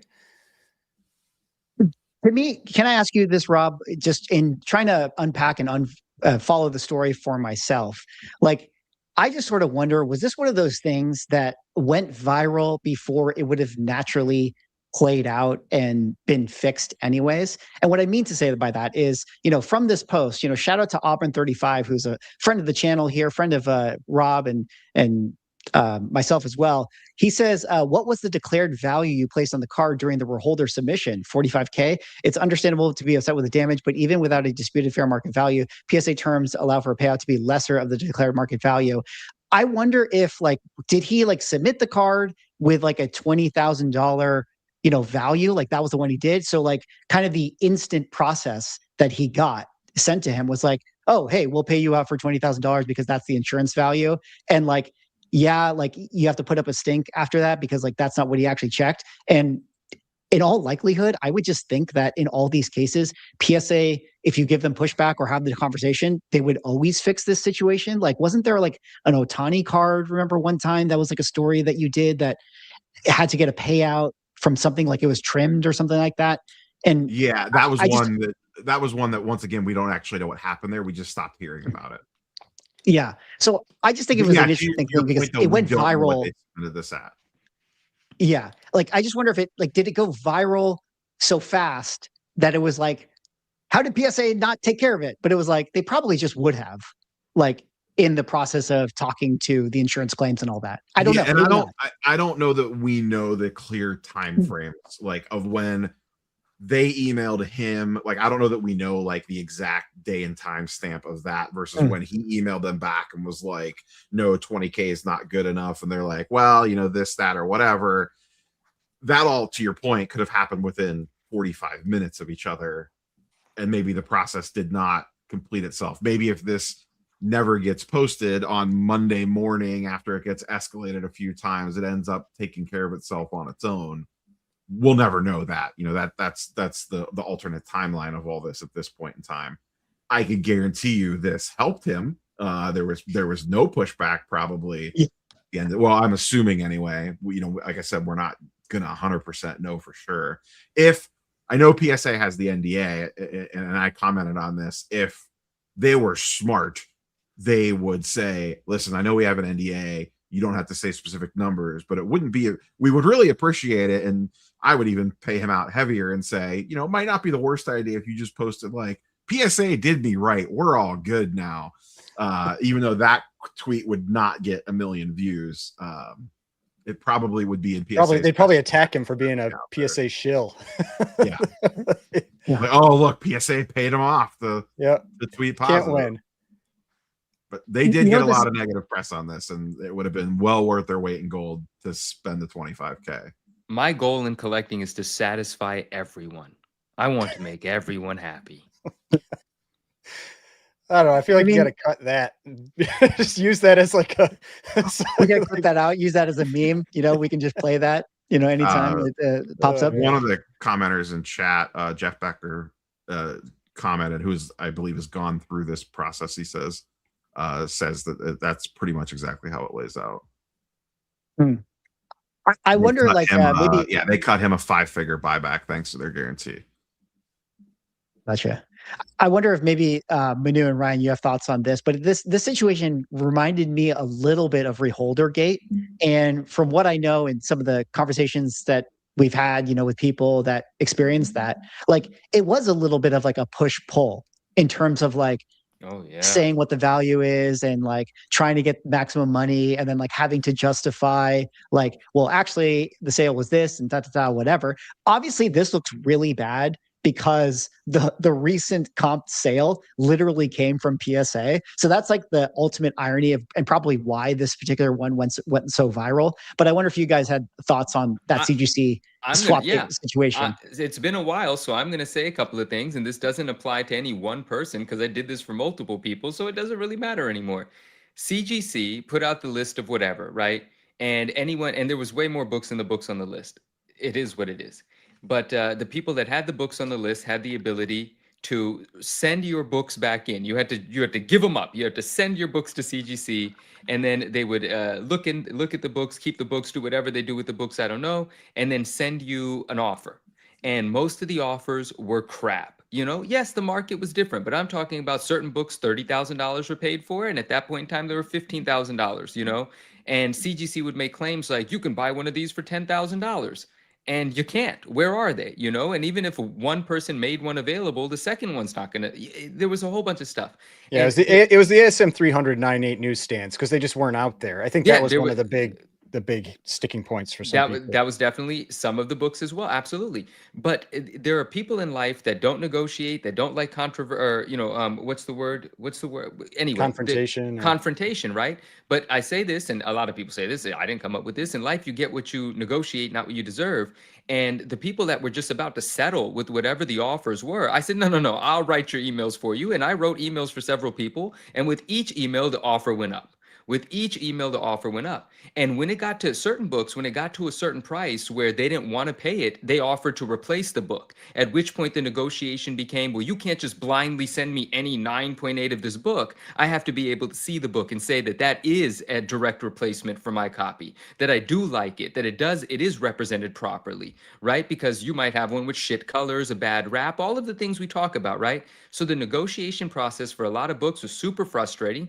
Obviously, the companies trying to get away with is the wrong word, but I mean, it's in their best interest to give as little as possible. But it was a tug of war. It was a fight to negotiate. And many negotiations went smoothly once the second email was written. But off the bat, some of the offers were absolute crap. Any other thoughts on this story right here before we kind of move on to our next? But it seems like, Rob, this is going to have a happy ending for this user. It seems like it's heading that direction. I don't want to guarantee anything because I don't know the situation that well, but he seemed positive on where things were headed last that I exchanged DMs with him. Yeah. And I mean, like just as I think anybody that's had like a frustration with whatever it is, some type of grading or something like that, even if it was only 45 minutes, like when you're thinking I can just put myself a little bit in that person's shoes. Like you're thinking about like, I'm going to lose $25,000. That 45 minutes feels like a long time. And you start thinking it over and over and over and over again. And you get angry.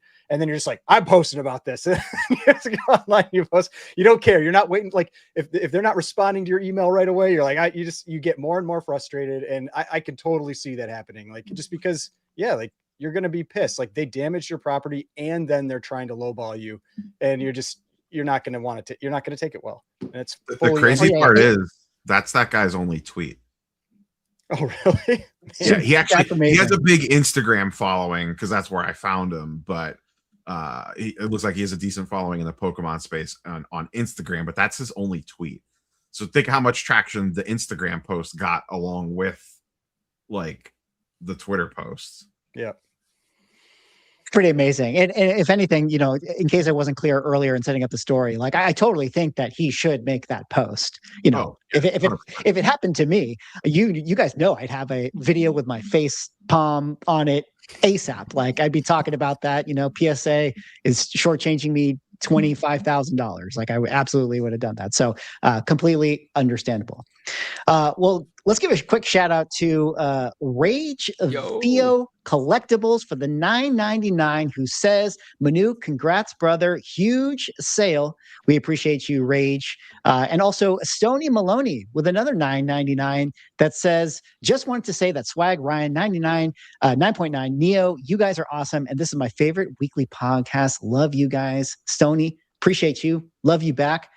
We're not a weekly podcast. We're bi-weekly, you know? But now I kind of feel like sometimes maybe the Ungraded Truth, you know, might have to be a weekly show, because I feel like we've been on this cadence where like the big story has happened like the day after we do our show, you know, which was kind of like the market movers conversation. You know, sometimes we're on the wave where it's like, oh, it's perfect alignment. And then sometimes we're like off the wave. But, you know, we'll have to see. Rage, thank you so much, my brother. I appreciate it. Derek in chat asks, I believe that I'm almost positive this, the PSA grade guarantee does apply to comics. PSA grade guarantee applies to comics. I mean, I'm almost positive. It seems like I wouldn't be surprised. I've never heard that it doesn't. I'm but almost positive that it does. Also, quick shout out to Geeks Are My Peeps, the new channel member. Geeks Are My Peeps, I appreciate you for that one. All right. Well, let's head on to our next topic here. You know, the guy was upset about his Pokemon card being damaged, and hopefully is going to be getting a big payout. And maybe what he should do with that big payout is move it over to Manga, because guys, Manga is about to go to the moon. Shout out to Jeremy Padawar, who had a post that kind of went viral in the collecting space, a collab with Beckett, that said he just paid $275,000 for these first print manga volumes. You guys can see a Dragon Ball, a One Piece, and a Naruto. And Jeremy kind of went on to talk about Manga. He made some videos on his Instagram page where he kind of laid out his entire thesis as to why he has decided to move into manga. He talks about how, you know, Superman, he remembers it selling for, you know, $100,000 back in the day, and now it's a $9 million comic book. And also One Piece is actually a lot bigger than Superman is. And he kind of, you know, has always been on the forefront of the collectible world and talking about, you know, Pokemon cards before they were really hot. And now his play is in the manga space.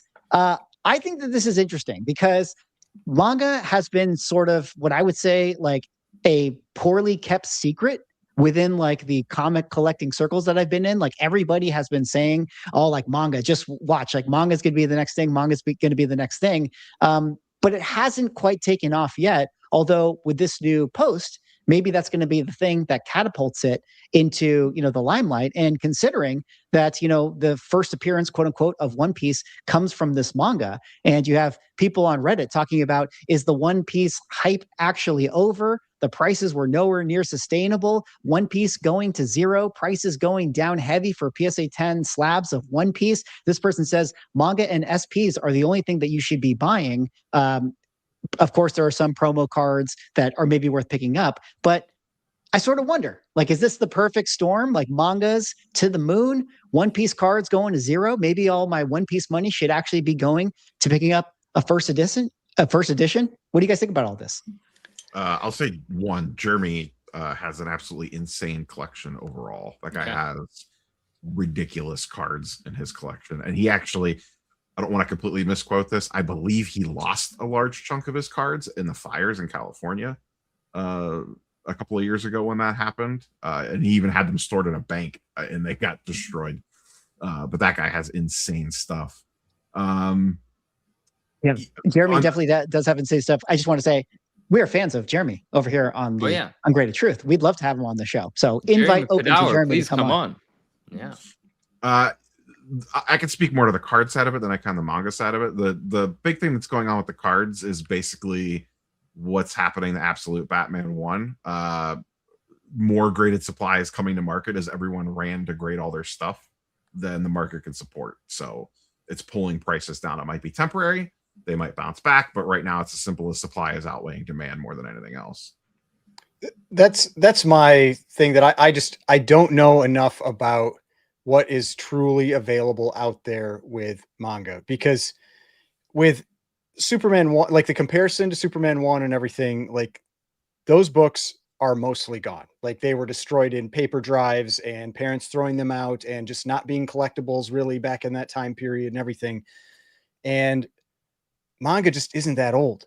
It's very possible that there are large numbers of them out there. Now in high grade, maybe not. Like, it's like that could be a different story. And so yeah, it is. I agree. It's one of those areas where you've got to see what happens when prices jump. Because if you see prices jump, it pulls things out if they're there. If those numbers if the number of copies or census or whatever there is out there for manga, if that stays relatively flat after big sales, then you start to have some justification for that pricing. But you've got to give it a little time to really know what's out there. And maybe he's done that research. I don't know. But yeah, that would be my biggest concern. Correct me if I'm wrong, CBCS is the only one that grades them, right? CGC does not grade mangas? Yes. Beckett CGC is the only one that grades it. I believe I don't think they are yet, but there's no reason why I don't think that they could probably use their pulp cases to grade manga. Like I'm surprised they haven't. I don't think they have, but I'm surprised they haven't tried to push into that area yet, because I would expect manga would be much more profitable long term than pulps. 100%. It's interesting with this sale because he said in his description that this is one of the most significant private manga transactions to date. And we've been having a lot of conversations about the hype and the marketing that kind of goes into it. And I wonder if in a weird way, is it actually more helpful to be kind of this first to market person who's jumping in and setting the market? Is it actually almost a little bit of a benefit in this weird way, based on how a lot of the record sales kind of puts people in the driver's seat with a lot of collectibles? I don't know if you guys have thoughts on that one. I don't even think it's that weird. I think it's obvious. People know Jeremy, so the fact that it's him doing it in high-end collectible circles is going to raise eyebrows alone. 100%. Sorry, Renew. Sorry. We're saying the same thing. I think it's very obvious. I think Jeremy, I don't think this is a bad thing. I think Jeremy's very aware of that. He's very public in the world of collecting. He's built a business on collecting, and he invests in collectibles, and he's very open about how he likes to buy things that he can 10x over 10 years, I think, and you could correct me if I quoted him incorrectly. And I think he believes that this is going to have a higher payout, and he's in an influential group. He's part of influential circles. His voice travels far and wide, and this is 100% going to affect values, and he's very aware of that. He's driving change as we speak.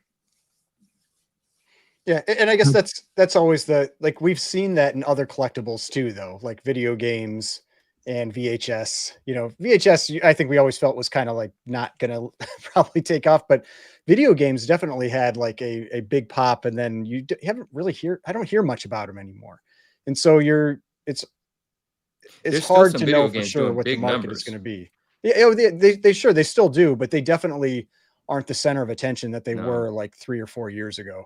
No, the hype push isn't on them like it was when Wada was first out and the auction houses were having all of this and all of that every week.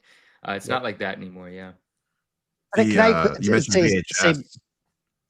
I was going to say we're going to get there, Rob. We're going to get there, Rob. Okay. We're going to get there. Yeah, that's going into my next segue. But one of the things I'm curious about with the video game thing is you guys kind of laid it out, and as it relates to this manga story, and correct me if I'm wrong, because I'm not an expert in manga. I don't know if you guys have a sense of this, or maybe people in the chat can weigh in. But is there a collecting culture within the manga space? And I guess what I mean by that is there's kind of a collecting culture in the video game world, but it wasn't really on the high end. And so you can have people come in and be like, oh, I want the sealed Super Mario game, and pay crazy numbers for it. And you have a couple whales that can make that market happen. But I don't know, maybe I'm wrong. It doesn't feel like there's an entire manga collector fandom. And I wonder if that's going to be a hindrance from this ever becoming a huge vertical within collecting. Obviously people will get excited about it. People will get interested in it. Where there's money, there's interest. But I just don't know if it has the infrastructure to support it in that sense. But I don't know if you guys had thoughts on that. And I guess maybe relating it quickly back to the One Piece cards, like, could you actually see like One Piece fans hopping from that to manga? I kind of just feel like if you're a card person, you're a card person. You don't really transition, even if it's the same IP. I don't know. What do you guys think about those things? I mean, I think if you're a One Piece fan, you're a One Piece fan. So it just kind of depends on how deep you want to go. I guess my push to that is like, yes, the manga is the first appearance of like One Piece. That's like where the thing was created.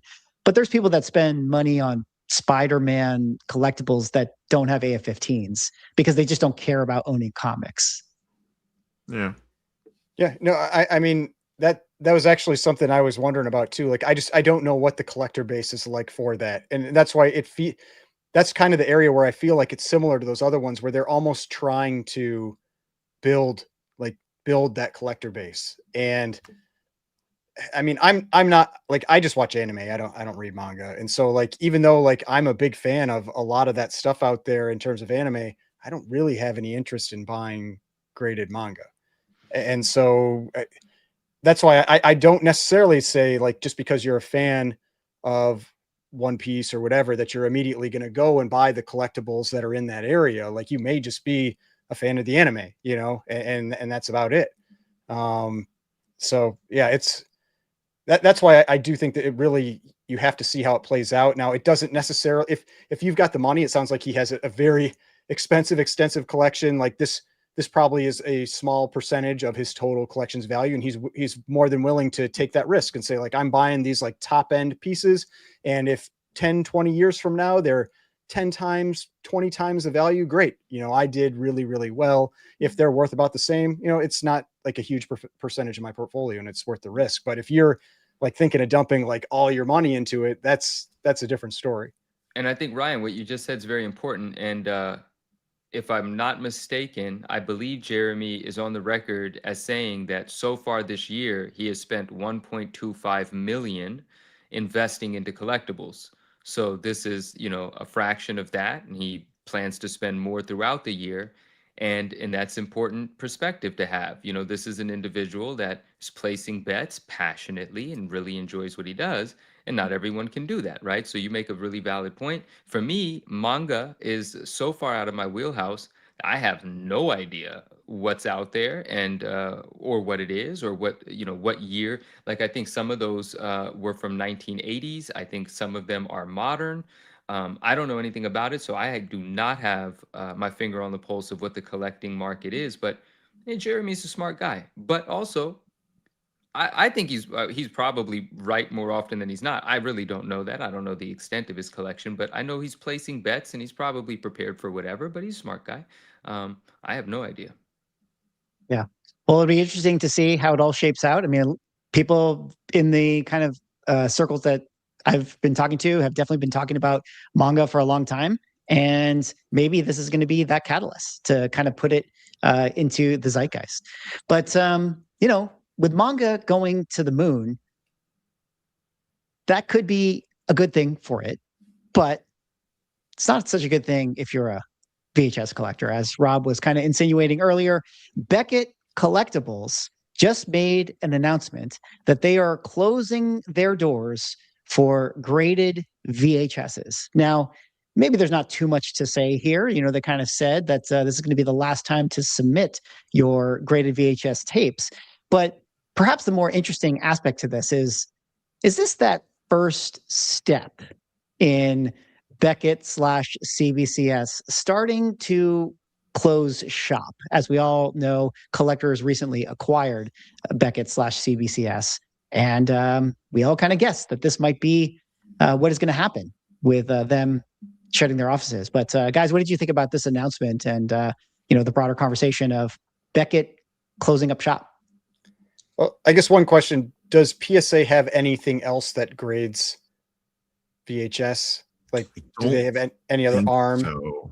Because I mean, maybe they just finally got to look under the hood and they're like, there is no money here. It's like we're grading like 10 of these a week or something, and so let's just shut it down. I'm almost positive PSA does not grade VHS. And by the way, PSA does have a grade guarantee on comic books. I did confirm that as well while we were poking around. They do grade video games, but not comic books. And they recently, PSA recently canceled their Funko Pop grading, other than authentication for autographs. Because didn't PSA buy WADA? Yeah, Yeah. rebranded. They rebranded it. And they rebranded it. Yeah, it's now PSA. Excuse me, Swag. I apologize. I know you just broke this down. Beckett's not. Is Beckett announcing VHS grading for the first time, or have they always done? They're closing it down. They're closing it down, and they're giving 50% off, so you can grade at a company. Like if you had like one last thing you wanted to send in, this is your shot. Yeah, I don't think I'm going to be sending them any, but I definitely want to grade some VHS. I just like the nostalgia of it. I don't know that anybody else does. It's all right. I like it. I don't know who I would grade it with. CGC grades VHS. Yeah. You know what? And I will say this: CGC's graded VHSs, they look great. They look cool in that case. They look fantastic. I've seen those on eBay and stuff. I've been tempted to buy a few, and all the ones I want are. And hey, we got Vancouver Comic Junkie in the chat. He says Beckett had the worst VHS case. So there you go. Oh, interesting. All right. Well, Vancouver Comic Junkie is definitely our VHS expert. He's our cool. phone a friend in terms of understanding that market. Right. So this sounds like Collectors Universe is basically just ceding that market to CGC. Yeah. Or perhaps, like you said or speculated, I mean, is this just a broader push for PSA to, open up that division? Like maybe they're going to close the doors here and open up their own VHS vertical if they view it as something that, could be successful to them. I think it's really interesting. I do want to point out that the mangas are in a Beckett slab, in case that wasn't actually clarified. Yeah. I do think that the mangas actually look quite nice in this Beckett slab. Agreed. But I do wonder, that could be something where does it get turned over to PSA? Who knows? I think that in case it's not clear, when they did acquire WADA, PSA did turn over WADA to PSA slab. So who knows? We'll have to see. Is Robin pulling our leg here? What is this? It's just like a nostalgia play, like how Toys R Us pops up as pop-up shops. No, there is. I did see a post on social within the last week about like a video store reopening and doing extremely well. I'm happy for whoever did that. That's fantastic. I love the VHS world. I mean, my to go back to your original question, Swag, my biggest prediction of the year was that CBCS doesn't exist when Beckett first sold to collectors. So I think we all know where I sit with that one. Now, granted, the manga aren't CBCS; they are Beckett. Yeah. Like it is a different. It's dumb, but like it's like they aren't under the same umbrella. Like they're under the back or under the same naming convention. Like for whatever reason, I wonder if that's just a naming thing, though, because I have to imagine you would think it would be the people grading the comic books that are also grading that. I wouldn't think that they would have a separate grading team. Beckett's not that big of a company. I don't know, just because for that, maybe they do. Like CGC has a completely different grading team for magazines and for pulps. At least I'm pretty sure they do. And so, because like I remember when the pulp grading came out, like Matt Nelson did a video where he said they had to they brought in like pulp experts to kind of like teach them the ins and outs of grading on pulps and all of that. And so that's why I feel like it's probably fairly different with manga, especially because it's completely different paper and everything. Like I imagine there's different things you're going to be looking at, and they're much thicker and all of that. Like I feel like it's much more like grading a pulp than grading a comic. But Jeremy's definitely coming on the show, right? We got to talk about his collection. We got to talk to this man. Open invite to Jeremy, soon to be on a future episode of the Ungraded Truth podcast. And maybe we can also get the next person we're going to talk about on the Ungraded Truth podcast, because it seems like he's been on a marketing tour. Kevin O'Leary is wearing his Kobe Bryant and Michael Jordan dual logo man card on the red carpet at the Actor Awards. This, of course, the famous one of one that has Kobe and Jordan's signature on it, that he got in a diamond encrusted chain with also diamonds wrapped around it, much like the Logan Paul card. I feel like this meme on the side, you're cracking up at that in the corner, is just like the perfect encapsulation of what this felt like. Oh my God. Yes. Guys, what did you make of Kevin O'Leary going on the campaign trail, pulling a Logan Paul here and marketing his card? He's not speaking to us, but this does speak to the fact that there is an audience out there that doesn't have a damn clue what they're doing. And, you know, Kevin's probably going to end up making some money. My question is what would it take for someone to... But I was going to sneeze. Bless you. For like an AF-15 and a 9.8 around their neck or something in a diamond encrusted case. It's just so corny. It's just the corniest shit ever is happening. Comics would never, as a common phrase in our group chat. I hope that carries onto this. Well, you know what's funny? Why cards are so big. This is why cards are so big, though, and comics aren't. Yeah, well, it's true. It's true. You know, it is so corny, but at the same time, like it's totally on brand for Logan Paul to have done it like he did. Whereas this one, like, you could just see, like, just look into Kevin's eyes, like deep in his soul. Like he doesn't buy it himself. Like he doesn't believe it either. And I like Kevin, and this is like this I can't even defend, but Kevin's doing Kevin. I get it. You know, Kevin's a marketer too, and he's a businessman. He doesn't give a shit what the common person thinks. He doesn't care. He's not talking to any of us, you know? But this whole thing about, and it's Tiffany gold and Tiffany diamonds. The fuck you talk about? Tiffany didn't make the gold or the diamonds just because Tiffany produced it. I just hate all of this shit. Like all of this luxury brand stuff, like I hate it all. It all sucks. None of it feels good to me. Tiffany gold, Tiffany diamonds. Get the fuck out of here with this shit. But it's gonna work for the audience that he's talking to. It's gonna work, and so good for Kevin. I'm still a huge Kevin fan. I love it, but it's getting a little too close to home. Like every card's on a chain now, and if it does end up becoming a comic book on a chain, I'm just gonna cringe more. It is what it is, though. I ain't mad. A little rant, but you know, whatever. It's like after the Logan Paul chain thing, there was another person that put their card on a chain, and I kind of made fun of that. And then you see this happen, and you're just like, it's just so dumb. It's just so stupid. But it is so stupid. But like, I don't know, guys. I mean, we had that conversation of like the PSA Superman selling for more. Like, this is the marketing world we're in, and with social media being the vehicle, like, I think it'll really tell us a lot how his card performs, assuming he is trying to sell it. He said he's never going to sell it. Yeah. It's not for sale right now. Which I do not believe. Sure, they're new. Like they're building him and Shine and another person are basically building like an index fund around collectibles, and that card is like the face of it. Sure. So, but he is selling something ultimate. He's not selling the right? card. Like, he's selling a reason. Cards as an investment, for high end folks. Yeah, he is wearing it around his neck on the red carpet for a reason, because whether if he's selling the card itself or selling some venture that he's eventually going to, you know, put out, he's definitely selling something. But I just think that this is the world that we're in. And like, until it doesn't work, I think that it's just going to get more and more like this. There's a risk in it getting so ridiculous because it creates a misconception in the minds of others. This is how bubbles are created. This is how collapses and crashes happen.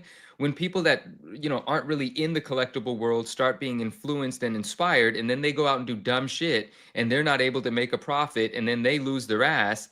The collecting market goes to sleep for 10 years. You know what I mean? It's like when the people that aren't truly here jump in because they think everything is going to make them money. That's only good while it's good. And it's only good for the people selling into it. Now, I'm not saying there's anything wrong with it. It's just a matter of fact that creates bubbles, and then bubbles have to burst. Like this level of excitement, enthusiasm, this level of hoopla generally doesn't end well. But while it's happening, get your money, sell into it. That's what you're supposed to do. I don't know. You got to be a moon boy. Yeah. You don't know what you're talking about here. Okay. Because when I go over to Logan Paul's Rip It, this is what I see. What is this? I can't. I can't. What is this? Oh God, I just hated watching that. I hated watching it so much. I never watched it. I can't believe that 5 seconds of silence that I couldn't hear was loud enough for me to never want to watch it ever. Yeah, you could hear it even with the silence. He's fired out. Oh my God! One day I'm gonna figure out how to make the audio work. I'm so glad you didn't figure it out today. I was doing it for the perfect timing. Like I was like, oh, I got this. You were convinced. Transition ready. I'm like, Swag, I want to say we're nearing the end. I know know you have a schedule, but maybe this didn't make it. I want to hope it does. You didn't forget about the update on the McFarlane book, right? Like something that actually is just, Guys, who knew? You think I forget this stuff? We forget stuff sometimes. Sometimes we do. Sometimes we forget. You think that I forget that everyone was mad at Todd McFarlane once upon a time for not signing a book, The Invisible Copy, as we dubbed it, from Al Gon's NJ. Looks like has a happy ending? Question mark. Please tell me he kept the original one. Yeah, that he actually sent it in to Brittany over at CGC and actually got Todd McFarlane to sign it this time. As you guys can see from the bottom of the label, now it does say Todd McFarlane down there. And Todd also added this message at the top, this time for sure. Oh man, that's there worth you guys a have fortune now. That's even better than the Invisible. I want to, I'm so glad we're talking about this. So this is the update. This belongs to Alex. This is Alex's post. Everyone go say what up to Al Gon's NJ on Instagram. He's a good friend. He's a dope collector. You go on his Instagram page, you don't get a glimpse into this man's collection. He is such a strong collector. He's got so much incredible stuff. And he knew that, Swag and I and so many people were like, don't send it back in. It unsigned with the yellow label is its own quirky collectible. Do not send it back in. But, he's a very reasonable man. And he was like, but my intention was to have it signed. But we did, I think, have some effect, some influence. And he, came up with an idea on his own where CGC wanted to fix it, right? CGC reached out to him and wanted to fix this. But Alex said, listen, guys, we'll do this. But is it possible that you can get Todd to make it special? Right? Like acknowledge the fact that something wacky went on here. That would be amazing. And there were no promises made, but CGC came through, Todd came through. And the only thing that I think could have made this more special than it being unsigned, which was quirky and cool, and you could spin a story out of that, is it now being beautifully signed and having that inscription, having that story be cemented into this book. I couldn't be happier for Alex. I think this makes this one of the coolest 313s in the world. And he told me that I can share this, and shout out CGC for taking care of it. Shout out Todd for making it even more special. And I fucking love this thing now. That's cool. How comical would it have been if on this version it came back in 9.6? Oh my gosh, bro. It would have been great. I mean, that's always the fear, right? But I wonder if this thing even touched the grading floor again. What would Todd? Would they're just like 9.8. Do it. Would Todd have had to sign this at like Chick-fil-A, fresh off of like a 12-pack of nuggets, for this not to get a 9.8?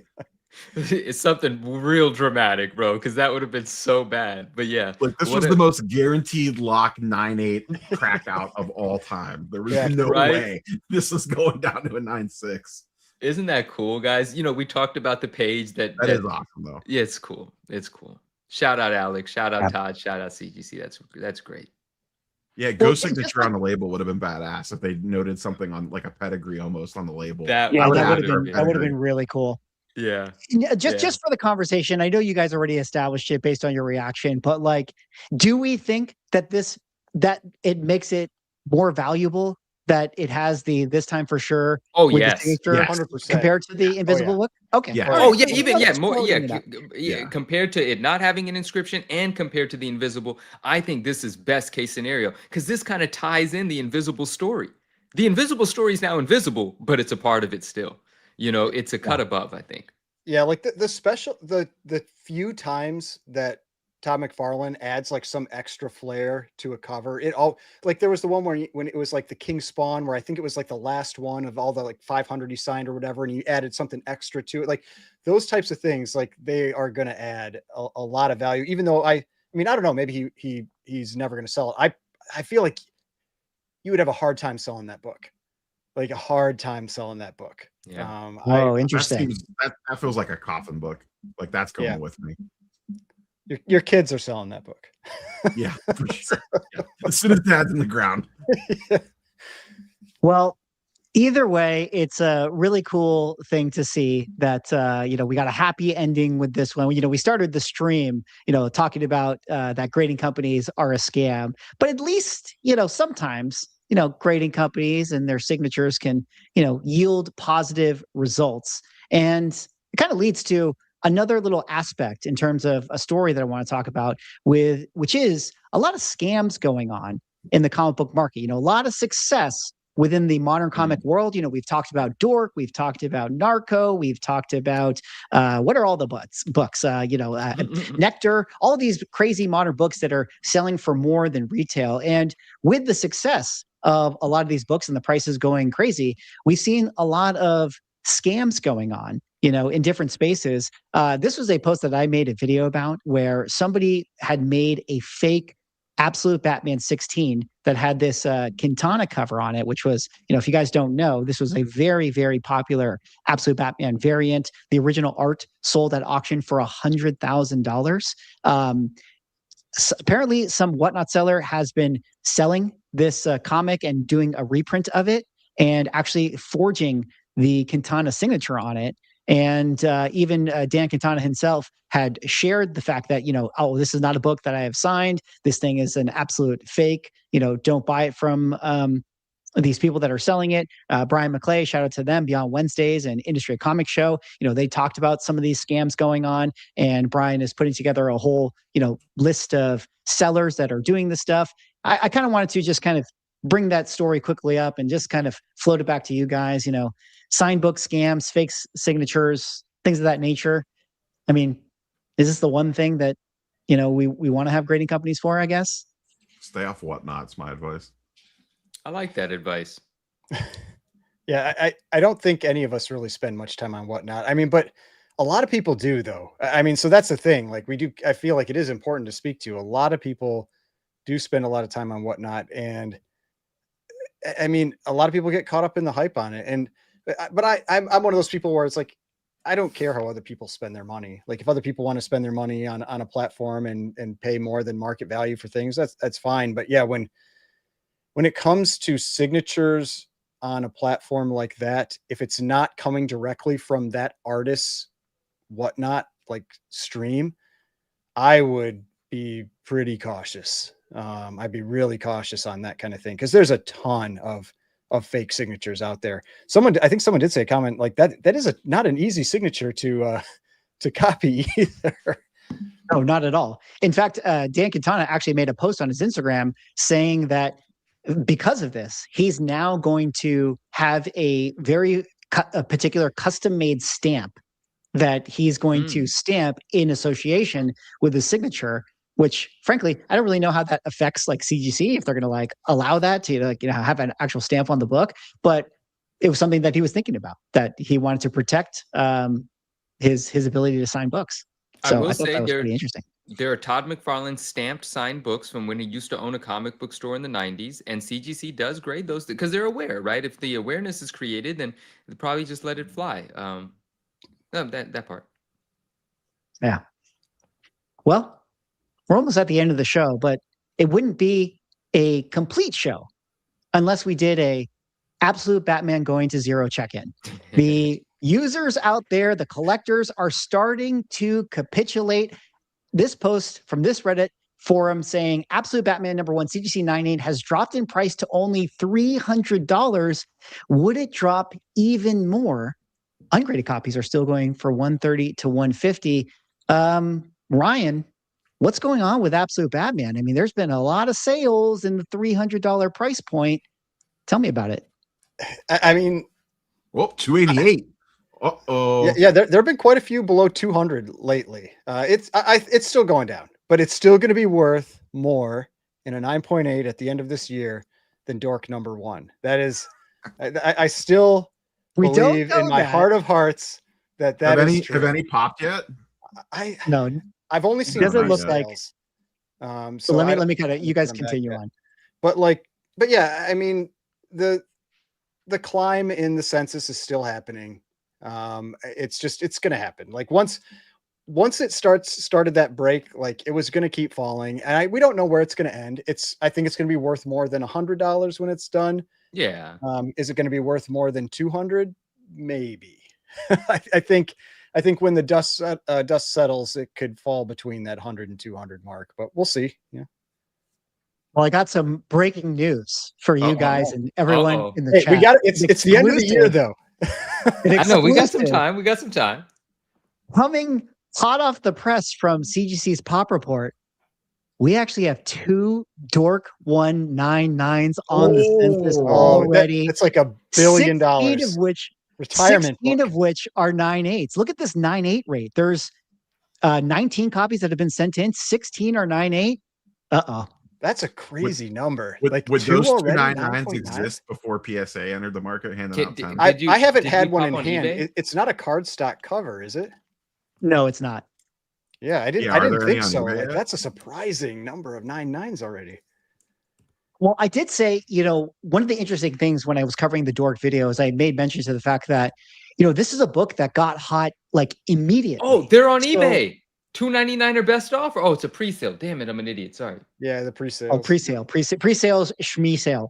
One thing that I made Better mention start though smacking in the that bin video, bin. There's a real one in hand. $255, 4 bids, 18 hours left. send that in the exciting. private chat. We'll pull it up. Send it in the private chat. All right. One I don't thing know I how to did do say that. about copy paste. You don't have a copy. It's a different. Come on, different problem. Grandpa. No, it's fine. Computer phone. I don't know. It's fine. I'll figure it out. All right. Well, the point I was trying to make is that, this was a book that got hot immediately upon release. So that, once it got hot, people were going to send it instantaneously in to be graded. So there wasn't going to be time for this book to have shelf wear or to get thrown in dollar bins. So you knew that the 9.8 rate was going to be really high, no matter what the print count was. So maybe that kind of explains why there's a decent amount of 9.9s that They better already get are those popping up. 9.9s to golden ASAP. Yeah, but no, yeah. I mean, it'll be interesting to see how that all plays out. But I mean, I kind of joke every time I see one of those Absolute Batman posts. I paste it into the chat, and I'm like, this is my 57th alt or whatever. Like me, crapping on the book.